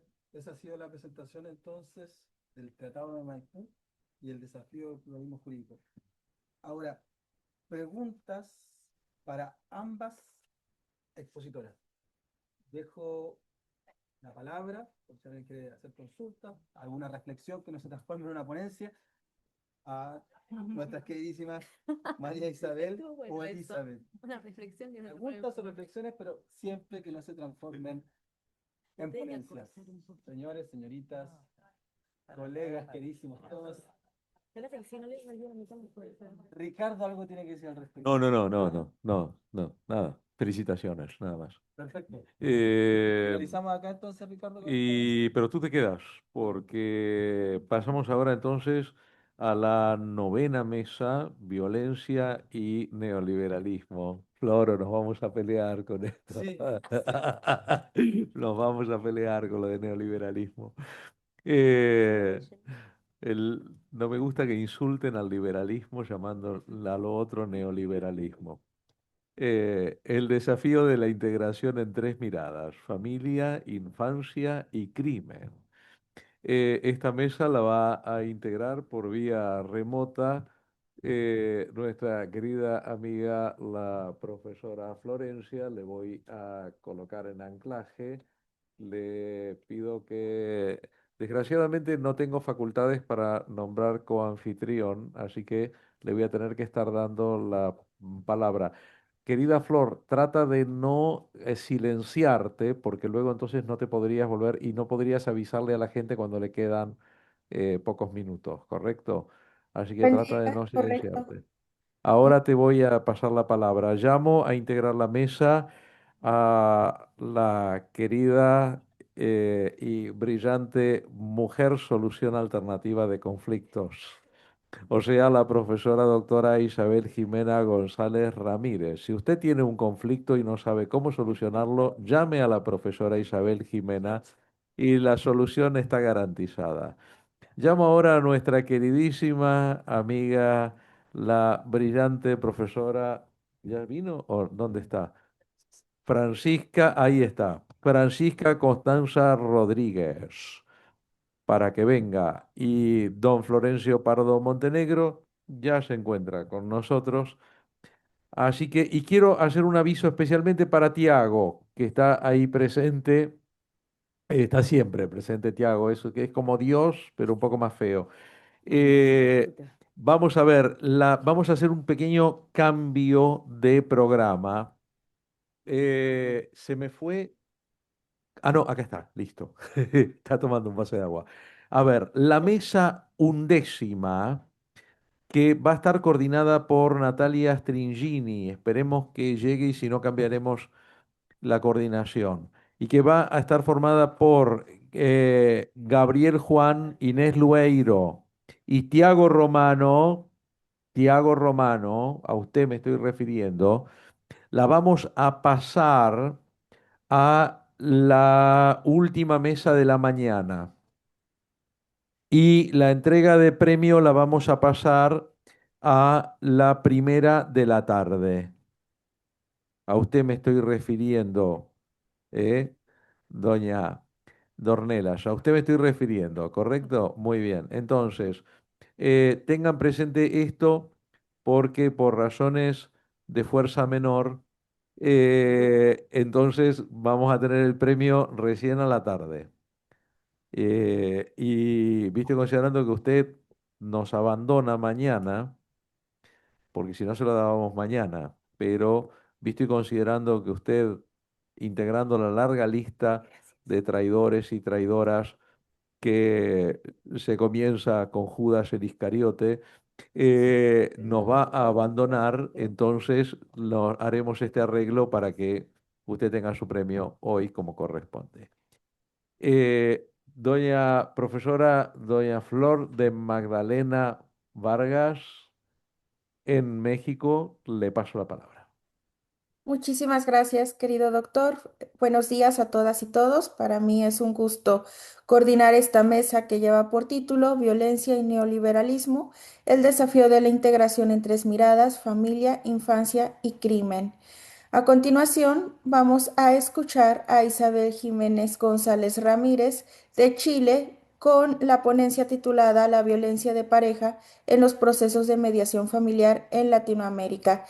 Les recuerdo a las ponentes y al ponente que tienen 15 minutos para disertar el tema. Muchas gracias. Aquí, esta, puede ser esta. Puede usar los dos si quiere, como Los dos me Hitler. gustan a mí, abarcar todo, acaparar todo. Bueno, muy buenos días, muchas gracias por la invitación, a las autoridades presentes, saludo a los organizadores, saludo al dueño de casa, don Álvaro Fuentealba, saludo al director de nuestro doctorado, don Ricardo Rabinovich, nuestro líder. Y contarles un poquito acerca de lo que voy a hablar. Es muy, a ver, puede ser general, pero tiene que ver con las contribuciones de la experiencia comparadas entre Argentina y Chile en el tratamiento colaborativo y normativo y empírico que se le otorga a los conflictos de violencia de pareja, pero no una violencia de pareja común y corriente, sino que estoy refiriéndome a la violencia simbólica, a la violencia cruzada y violencia también psicológica o económica especialmente. Aquí yo lo que analizo un poco son las contribuciones que pueden ofrecer el tratamiento normativo, empírico que da Argentina y Chile al conflicto de la violencia de pareja, y básicamente teniendo como modelo a Argentina, que no es un modelo total, vamos a decirlo, y absoluto, que me gustaría que lo fuera, pero por lo menos nos otorga algún aporte y beneficio de imitar y de emplear como modelo en Chile.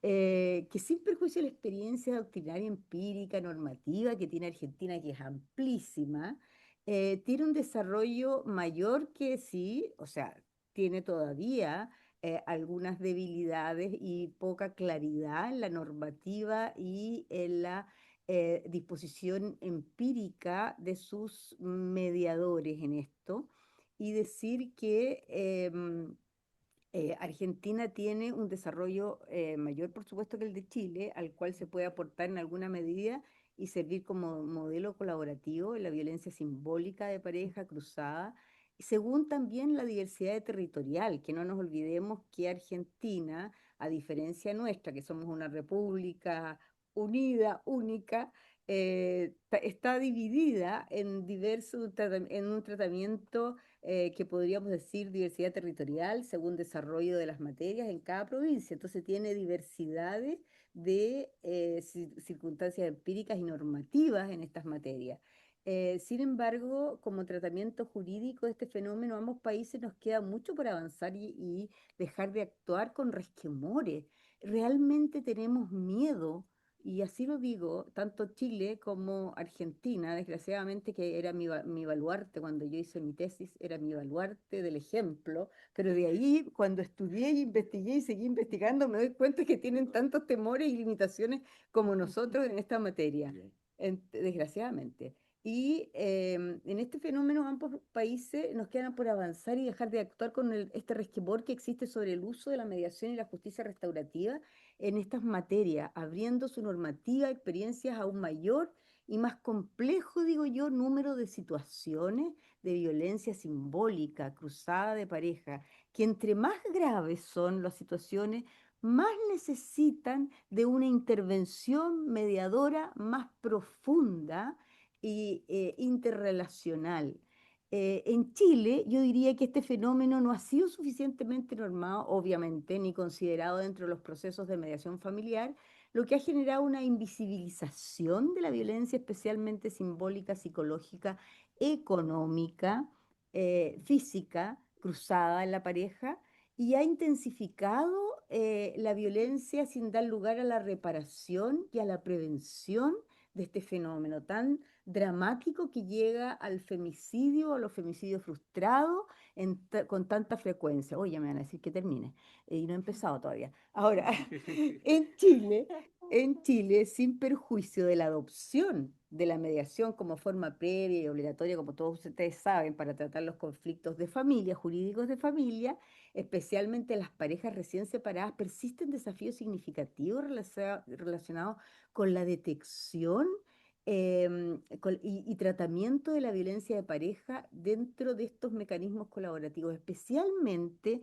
en el abordaje psicológico, económico, perdón, de la violencia de pareja cruzada, lo que muestra una diferencia de lo que ocurre en otros países de Latinoamérica, cuyos marcos jurídicos han incorporado metodologías específicas para abordar violencia de pareja dentro de la mediación familiar, con estrategias que permiten muchas veces detectar y tratar la violencia de pareja de manera más efectiva, integradora, con filtros para su selección de casos que puedan ser mediados y excluyendo aquellos donde la violencia podría exacerbar el desequilibrio de poder entre las partes, debiendo los operadores de mediación familiar enfrentar el desafío de tratar casos de violencia de parejas cruzadas, simbólica, con una falta de normativa que tenemos y un método sobre y con falta de un método de cómo manejar estas relaciones de violencia dentro de los procesos. La hipótesis sostiene que la mayoría de los casos en que nosotros mediamos en materia familiar resulta difícil separar la violencia del conflicto familiar, como por alimentos, cuidado personal, relación directa y regular, con la violencia de pareja y de género. Y la normativa vigente en Argentina y Chile no es tan clara, desgraciadamente, para tratar esta violencia en un sistema de mediación familiar, lo que sin embargo es frecuentemente reportada durante los procesos de mediación, no existiendo un consenso entre los operadores respecto de si corresponde su inclusión, en parte debido a una tendencia a equiparar la violencia de pareja cruzada, la violencia simbólica, la violencia económica con la violencia de género.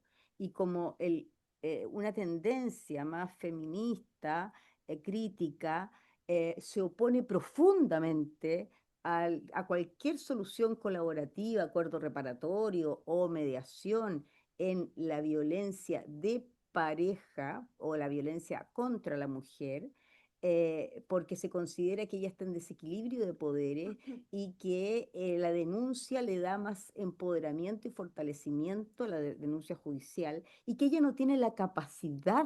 Curiosamente, las feministas establecen que la mujer no tiene la capacidad de decidir y de poder optar por una opción de un método que ella elija, porque no está en equilibrio de poderes y no va a tener la capacidad de empoderarse, fortalecerse, reconocer que esto no debe continuar.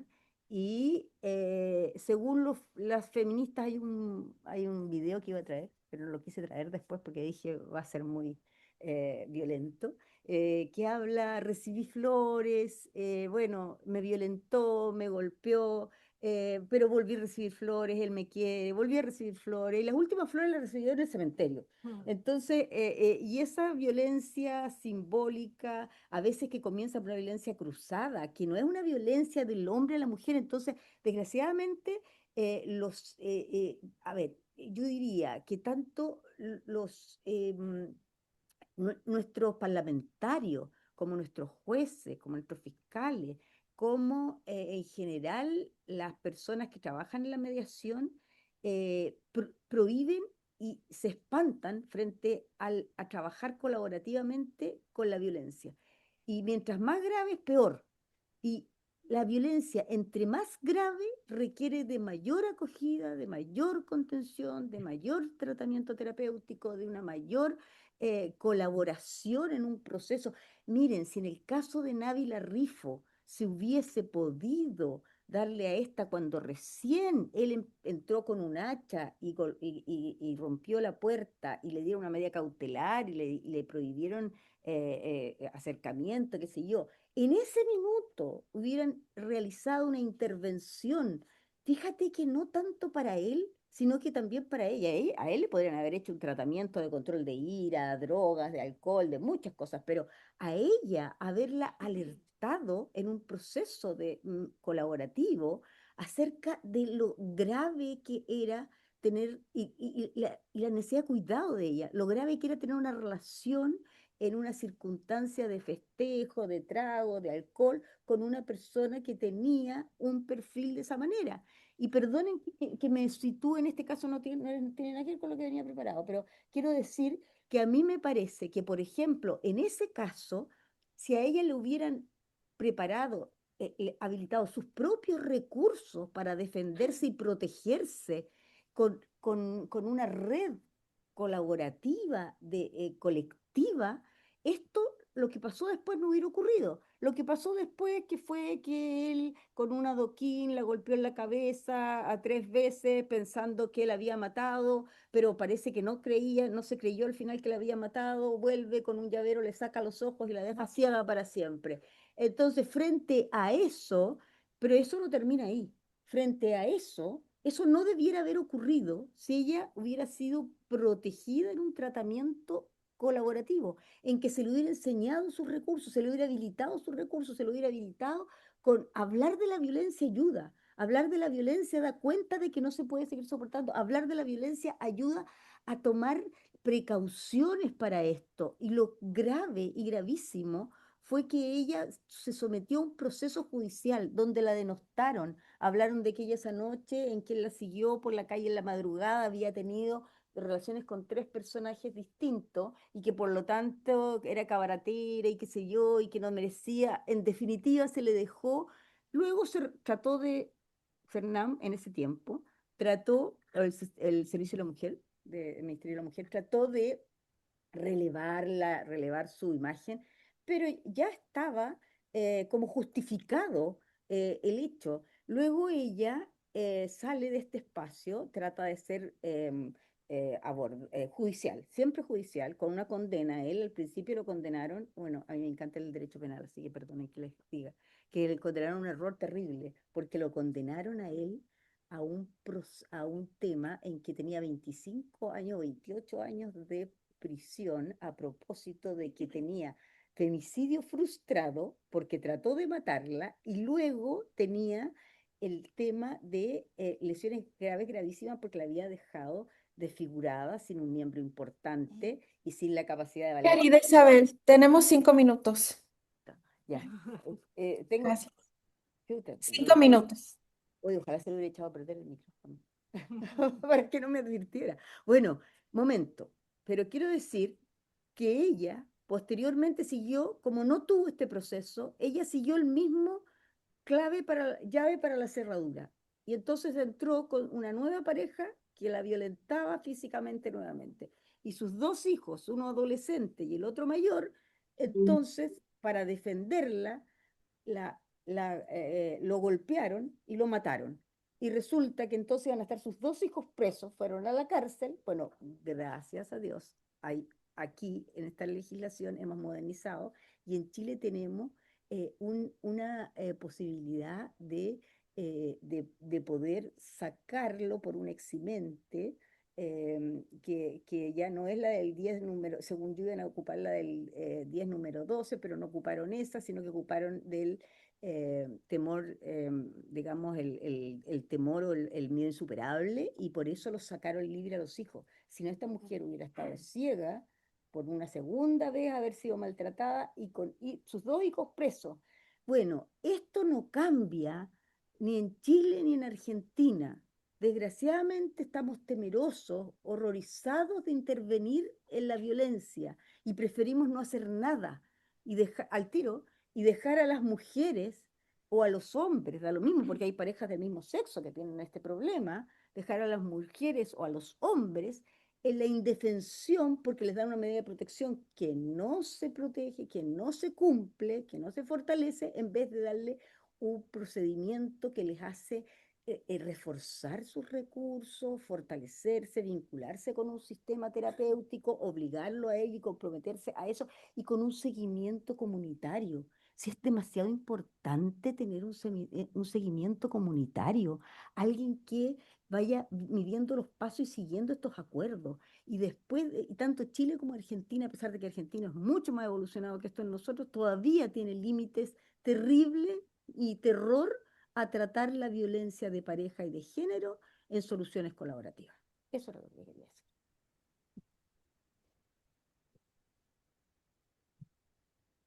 Muchísimas gracias por su intervención. Y ahora vamos a escuchar a Francisca Constanza Rodríguez de Chile, y ella nos va a hablar sobre el importante efecto de la integración jurídica desde las clínicas jurídicas en la protección y promoción de los derechos de infancia en Chile y Argentina. Muchas gracias, Francisca. La escuchamos. Muchas gracias a todos. Como siempre digo, me siento en casa. Lo mejor de noviembre es verlos a ustedes, la verdad, aquí en Chile. Así que les agradezco mucho siempre la invitación. Bueno, en Chile, les comento a todos nuestros compañeros que están aquí de otros países, que en Chile hay una frase muy común y típica de los comerciantes, que es: no vengo a vender, vengo a regalar, cuando vienen a presentar una oferta, ¿cierto? Muy común. Bueno, yo no vengo a vender, pero vengo a proponer, ¿ya? Entonces, la idea de hoy es contarles un poquitito acerca de un desafío que como países latinoamericanos enfrentamos, ¿cierto? Desde ya el año 90 con la Convención Internacional de los Derechos del Niño, que se rompió este paradigma de la visión de la infancia, de este niño, niña, objeto del proceso, para un sujetos de derecho, ¿cierto? Y a pesar de la cantidad de años que han transcurrido, la verdad es que todavía existe un problema grave respecto a la protección de la infancia, y esa es una situación que compartimos todos los países latinoamericanos. Y una de las razones por las cuales, en virtud de lo que he podido investigar, esto todavía se encuentra en una situación desmejorada es que precisamente hay una falta de capacitación o de conocimiento de quiénes somos los encargados y garantes, que somos los abogados. Y en ese sentido, quise traer una propuesta de integración uniendo 2 mundos a los que yo pertenezco. Yo soy jefa de clínica jurídica y soy curadora de niños. Y lo que vengo a proponer es una integración, primero binacional, ojalá, y luego ojalá fuera por toda Latinoamérica, ¿cierto? En base precisamente a la problemática de infancia, ¿cierto? Pero desde la mejora en el proceso formativo de nuestros estudiantes, ¿ya? Bueno, la verdad es que, como sabemos, nosotros tenemos hoy día, quienes nos dedicamos a la enseñanza del derecho, un desafío mayor porque hoy día ha cambiado el enfoque de la metodología de enseñanza, ¿verdad? Hoy día estamos ante un método centrado en el estudiante, ¿cierto? Donde se privilegia el aprendizaje experiencial. Todo lo contrario a la antigua cátedra, ¿cierto? Magistral, en donde el profesor simplemente habla, los estudiantes escuchan y no hay una participación activa, un rol activo. Bueno, desde las clínicas jurídicas o las prácticas profesionales, como lo puedan llamar también en sus países, entonces la responsabilidad es aún mayor. Y en ese sentido, la propuesta que yo vengo a plantear dice relación con tomar este desafío que tenemos respecto a la protección de la infancia y crear esta posibilidad de que nuestros estudiantes, los abogados del mañana, nosotros en, digamos, 50 años más no vamos a estar, entonces tenemos que preocuparnos de los que vienen, ¿cierto? Que podamos desde esa perspectiva, dejando de lado todas las exigencias exógenas que tenemos de cumplir ustedes saben, los profesores tenemos que cumplir con índices, con números, ¿cierto? Tenemos que cumplir con programas, bueno, pero más allá de eso, darnos el espacio, la posibilidad de operativizar desde nuestra práctica profesional la solución o el progreso al menos a esta problemática tan grande que existe respecto a la protección de la infancia y promoción de los derechos de la infancia, que ustedes saben que bueno, países como Argentina, y aquí viene entonces lo de la integración, aquí, tal como lo conversábamos, lo conversaba Isabel recién, está en mejor pie que nosotros. ¿Ya? No hay duda, ¿cierto?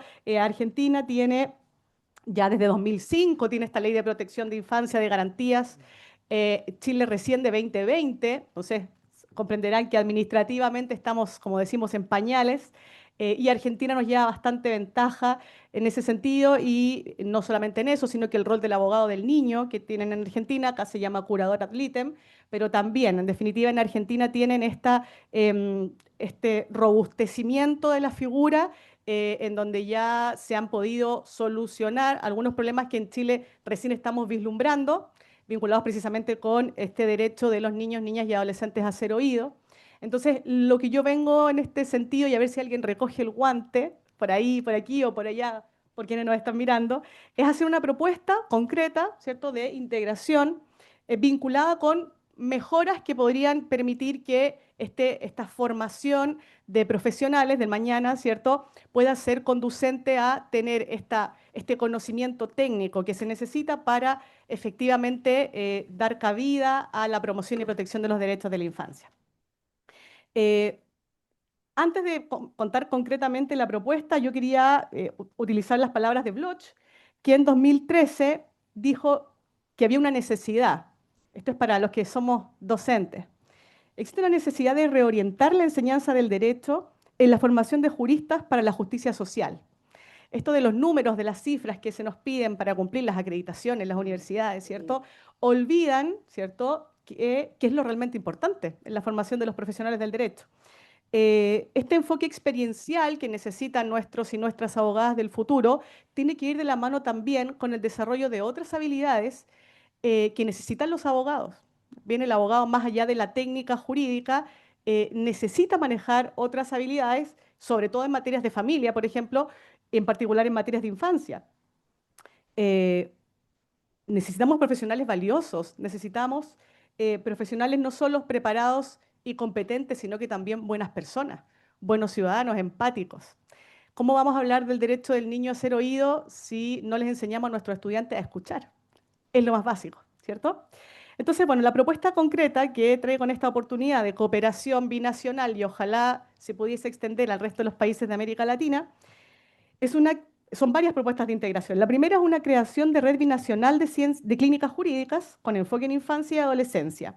Esto permitiría que, en un inicio, universidades chilenas y argentinas, luego podríamos extenderlo, ojalá, realicen convenios, ¿cierto?, de colaboración con, inicialmente, aprovechándonos de la tecnología que hoy día tenemos, algunas instancias de actividades simuladas, basadas en juego de roles, ¿cierto?, en donde nosotros podamos compartir la experiencia práctica en familia, tanto en Argentina como en Chile, de manera tal de que los estudiantes también puedan aprender cómo citar la Convención Internacional de los Derechos del Niño, que parece un instrumento maravilloso, pero que cuando vamos a tribunales la verdad que no lo vemos, no lo vemos operativizado. Y que nos permitiría también formar litigantes especialistas en el área de familia. Yo sé que hay abogados y abogadas que empiezan en derecho de familia porque es donde hay más trabajo. Sin embargo, para dar una efectiva promoción y protección a los derechos de la infancia o a los derechos de las mujeres, como también nos hablaba Isabel, hay que tener un conocimiento técnico acabado, especialista, multidisciplinario. Y eso se puede lograr con esta colaboración, ¿cierto? Porque además Argentina ya nos lleva unos pasos adelante. Así que para nosotros sí, para nosotros sería en ese sentido un aporte muy enriquecedor.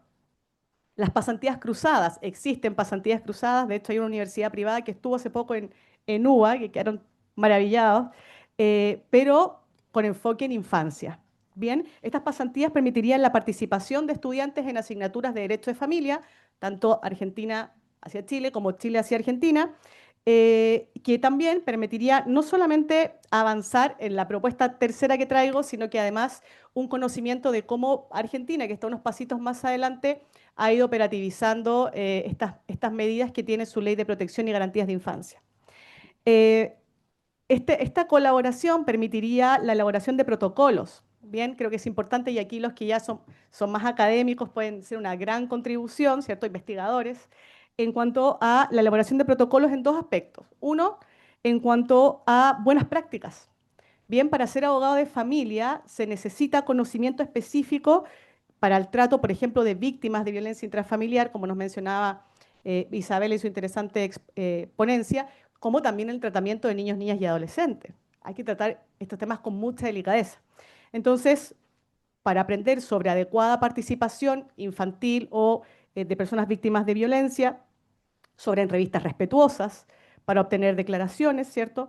Etcétera. Eso requiere de creación de protocolos que podríamos nosotros ir colaborando, digamos, en un acuerdo transfronterizo. Y además, hay asuntos ya de trabajo concreto práctico, de situaciones de conflicto jurídico que también unen a nuestros países, a pesar de ser conflictos, que tiene que ver, bueno, como sabemos, con la inmigración y con aquellos problemas de restitución internacional de menores, ¿cierto?, de niños, niñas y adolescentes que hoy día existen y que en realidad cuesta mucho encontrar abogados y abogadas que tengan conocimiento al respecto.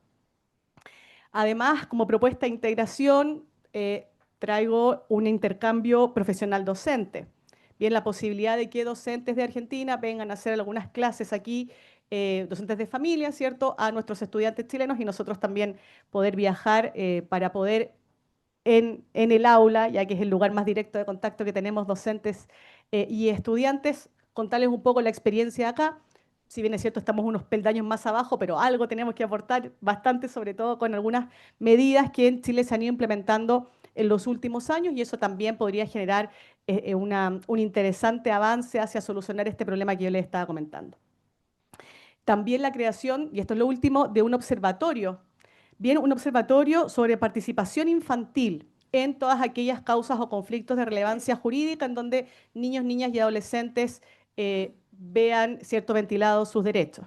La verdad es que estamos en época eleccionaria aquí en Chile, época de mucha oferta, de mucho comerciante también, y por supuesto que sería bueno que nosotros desde la academia pudiésemos hacer propuestas de políticas públicas en materias como estas que la verdad es que son bastante necesarias y estamos bastante, al menos nosotros en Chile, en pañales, y Argentina está más avanzado, pero también le falta mucho todavía camino por recorrer.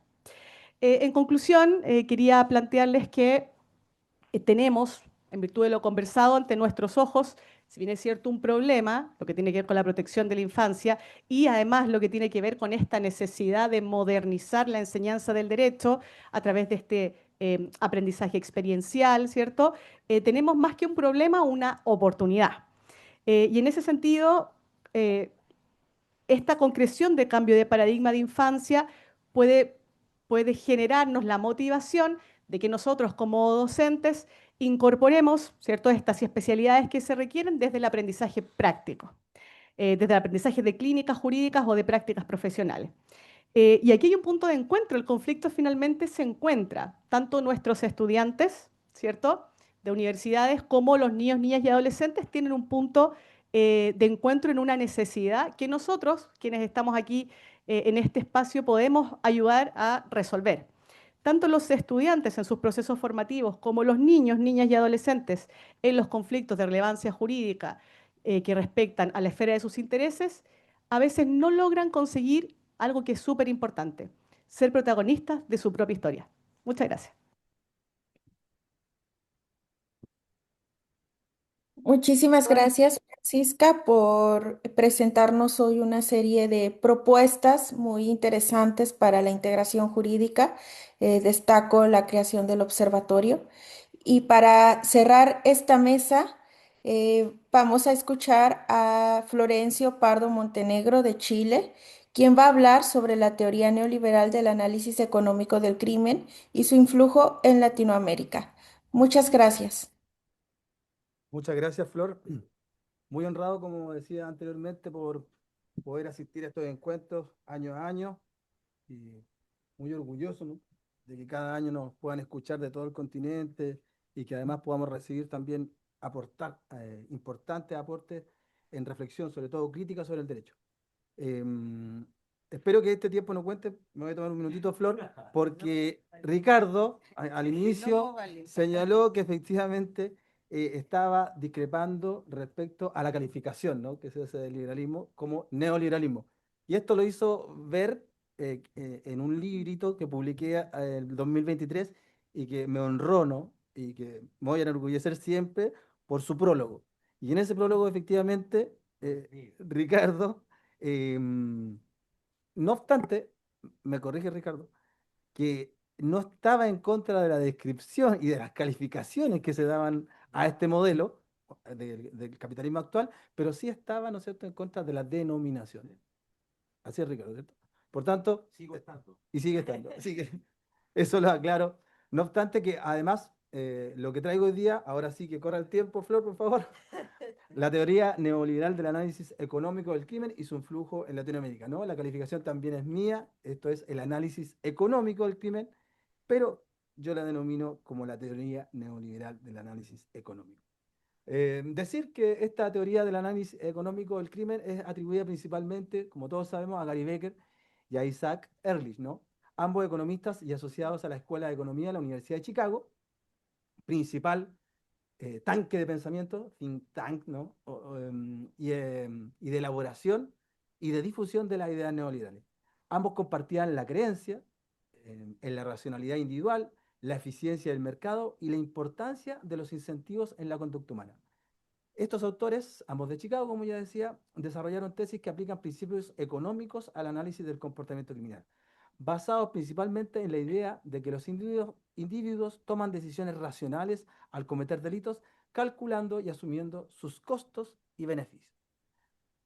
Becker y Ehrlich examinan la criminalidad a partir de los incentivos económicos que los individuos enfrentan para delinquir y conciben la participación en actividades ilegales como el producto de un proceso de maximización de utilidades de individuos racionales bajo incertidumbre. Bien. Por lo que se desprenderá que la disuasión del crimen para estos autores, ambos de Chicago, lo subrayo, depende obviamente de la probabilidad de ser capturado y condenado y obviamente de la intensidad del castigo o de la severidad, ¿no es cierto?, de la pena.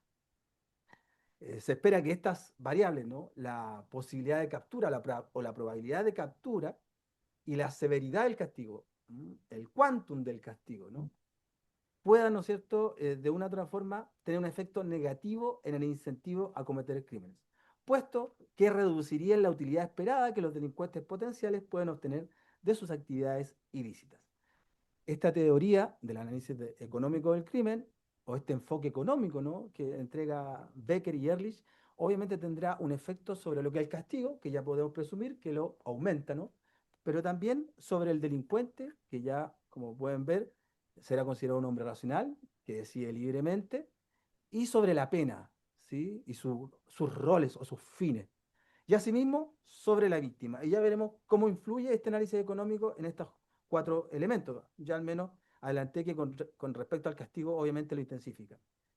Gary Becker, por así decirlo, y muy resumidamente, expondrá sus ideas en el tratamiento del crimen, expondrá sus ideas principalmente en su ensayo Crimen y Castigo, ¿no?, un enfoque económico por allá por el 1968, expresando en el texto que el propósito principal es responder las preguntas: ¿cuántos recursos y cuánto castigo se debería usar para hacer cumplir diferentes tipos de legislación? ¿Y cuántos delitos deberían permitirse? ¿Y cuántos delincuentes deberían quedar impunes? Para Gary Becker, la definición de crimen o delito es muy simple. No las vamos a encontrar en los códigos penales ni de Latinoamérica, ni de Europa. No, porque para él, como dije, tiene un enfoque económico y la definición que tiene de crimen es que esta es toda acción que hace correr el riesgo a un individuo de ser condenado a una pena. Repito, toda acción que hace correr el riesgo a un individuo de ser condenado a una pena. Su enfoque obviamente sugiere que una persona comete un delito si la utilidad esperada para él excede la utilidad que podría obtener usando su tiempo y otros recursos en otras actividades. Eh, También hay que ser cierto en esto, no era partidario Gary Becker de la cárcel, ¿no es cierto?, como pena a utilizar en todos los frentes del derecho penal, ¿no? De hecho, era más bien un refractario, era lo contrario. Más bien, ¿no es cierto?, estimulaba la multa cuando el perjuicio era fiscal o la indemnización cuando el perjuicio era civil, ¿no? Y tampoco era partidario de extender su enfoque económico, ¿no? O su análisis económico a toda la tipología que puede existir de delitos, ¿no? A todo el derecho penal, sino principalmente a los que tienen relación con los delitos contra la propiedad o los delitos económicos. Ahora bien, la tesis, ¿no?, de Gary Becker y Ehrlich ha sido desarrollada, y ya voy a decir que tiene obviamente un influjo en los sistemas penales latinoamericanos, pero ha sido desarrollada y ha sido añadida también, le han ido añadiendo otros elementos. Así, Richard Posner, un abogado, economista, también asociado a la Universidad de Chicago y también ha sido ministro de la Corte de Apelaciones de esa sociedad, establece que los temas del derecho penal se pueden estudiar echando mano a la teoría de los precios, ¿sí? Porque, entiende él, los castigos tienen efectos similares a los de los precios. Hacen que determinadas conductas resulten más caras, que rindan menos beneficios o que no resulten rentables en absoluto, ¿no?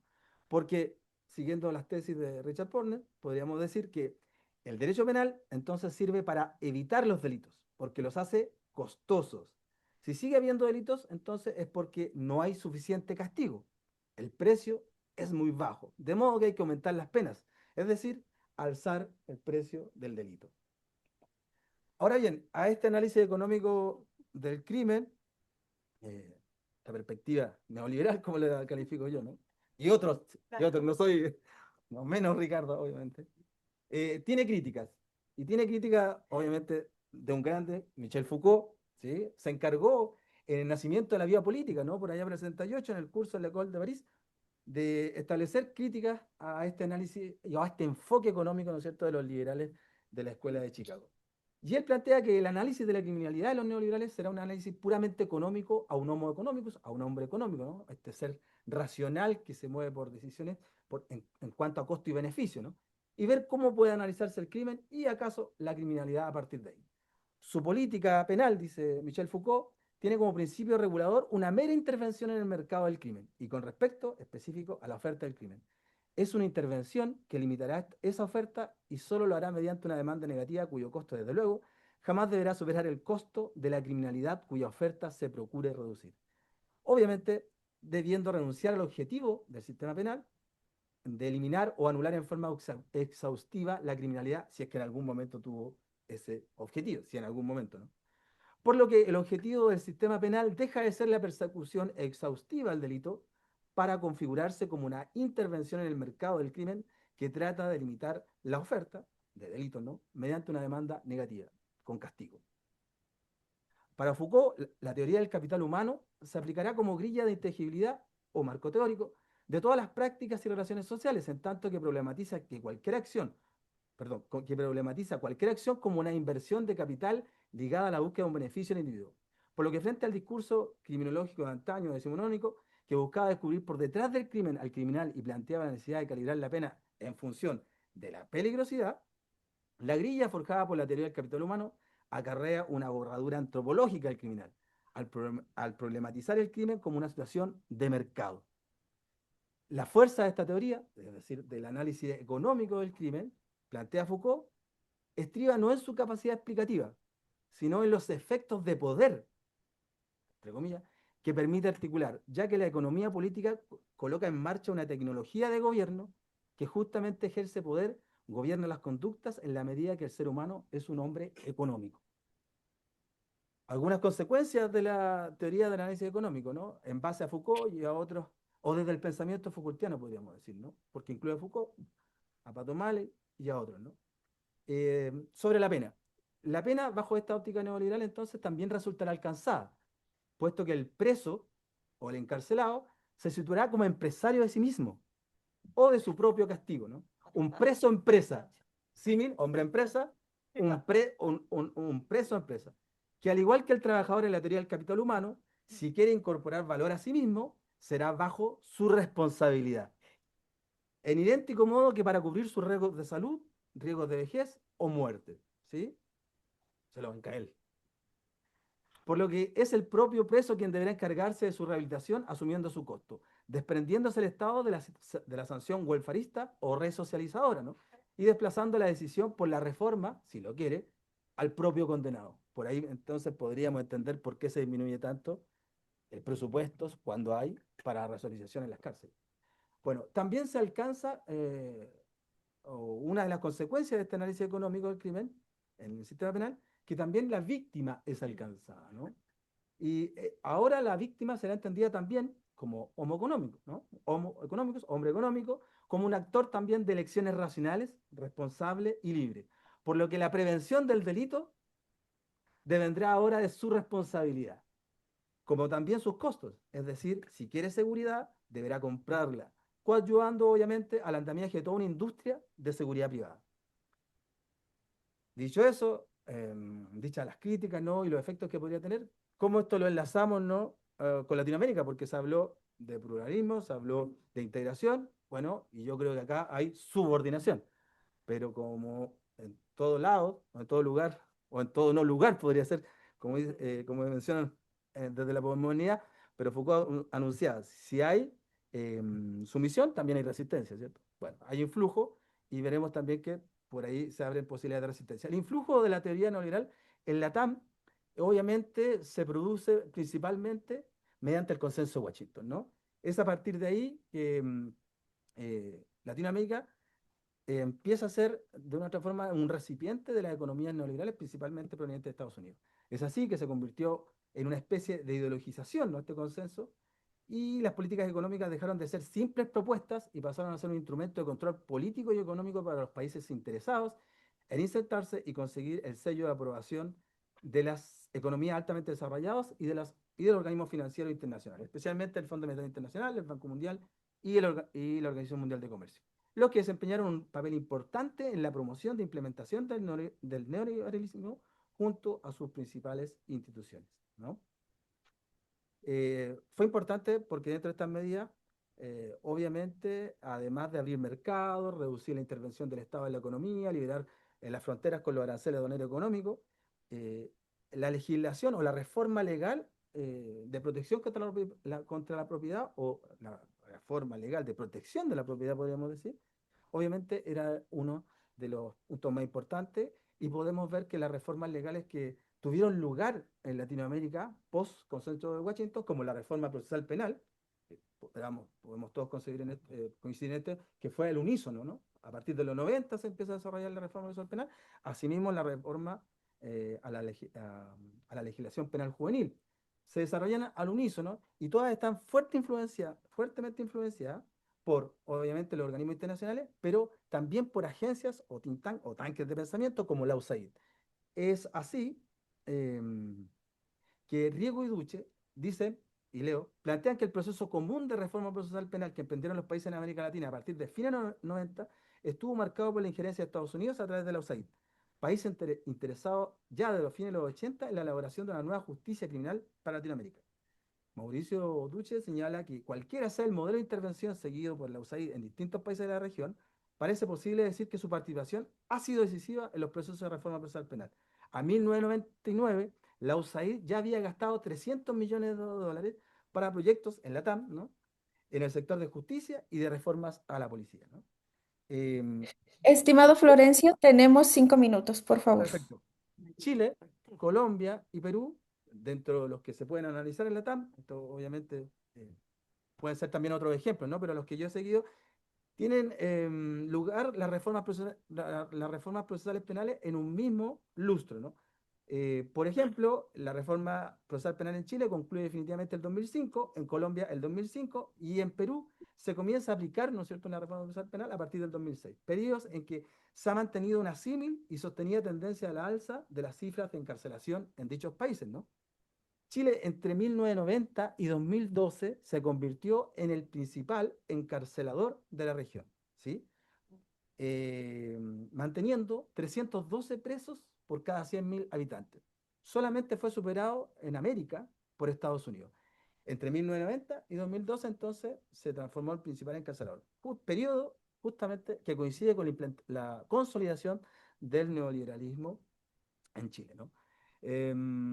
Los tres países, Chile, Colombia y Perú, me pueden corregir los colombianos y los peruanos, pero a corto tiempo de la instauración de la reforma procesal penal ya tenían reformas a la reforma. Esto, obviamente, incentivado por la mano dura, incentivado por estas políticas, como digo, que arrancan desde Chicago, ¿no? Las que incluso hacen alusión en su denominación a la mayor intensidad penal para enfrentar la criminalidad. Ya decía, en un escenario similar se modificó la reforma procesal penal juvenil, ¿no?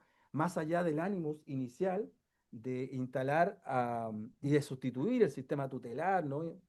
Más bien fundado en el positivismo, ¿no es cierto? Por uno que efectivamente fuera garante de los derechos fundamentales de los jóvenes, lamentablemente se impusieron los modelos más punitivistas y obviamente rebajaron la responsabilidad penal de 16 a 14 años. Y hoy día Chile, Perú y Colombia tienen una responsabilidad penal que empieza a los 14, 18 años y solamente se reprodujo el sistema penal de adultos al sistema, ¿no es cierto?, de jóvenes con iguales delitos y solamente bajando, claro, en algunos delitos la pena, ¿no?, asignada al delito. No obstante que en Chile un joven de 16 años puede arriesgar una pena de cárcel de hasta 10 años, lo que obviamente no nos circunscribe, ¿no es cierto?, en una protección del menor, sino que más bien en una intervención, ¿no es cierto?, o una inoculización del condenado. Voy a ir terminando, voy con las reflexiones finales. Así las cosas, ¿no? Las legislaciones mencionadas solamente como ejemplo, ¿no? Pueden haber muchos más, de Chile, Colombia y Perú, dan cuenta del influjo de las políticas neoliberales vertidas por los tanques de pensamiento norteamericanos y los organismos de financieros internacionales como las agencias no ligadas a Estados Unidos de otra forma, con una clara apuesta a las sanciones penales elevadas o punitivas a modo de combatir la delincuencia, descartando las circunstancias sociales como nicho o semilla para el delito y las sanciones no punitivas. A mayor castigo, menor delito. Esa es la lógica que se puede, ¿no es cierto?, deducir desde el análisis económico del crimen. Lógicas del mercado insertas al ámbito penal que, como se pudo apreciar, no solo tienen consecuencias sobre el castigo, aumentándolo, sino también en el delincuente, observado ahora como un hombre racional y todo lo que ello conlleva, ¿no? Él decide delinquir libremente, ya las circunstancias sociales no operan, no lo impulsan, él decide libremente delinquir. ¿Y por qué entonces el Estado se hace responsable de ese tipo libre y racional que delinquió, ¿no? Conlleva también, ¿no es cierto?, a la desaparición del fin resocializador de la pena. Si el preso quiere una reforma, debe autoproporcionársela, ¿no? Pero también respecto a la víctima, quien actuando ya racionalmente, deberá adquirir su seguridad en el mercado y ya no del Estado principalmente. Tesis que, como señalaba, podrían también contribuir en la explicación del aumento de la punitividad, ¿no es cierto?, contemporánea en la región. Muy bien.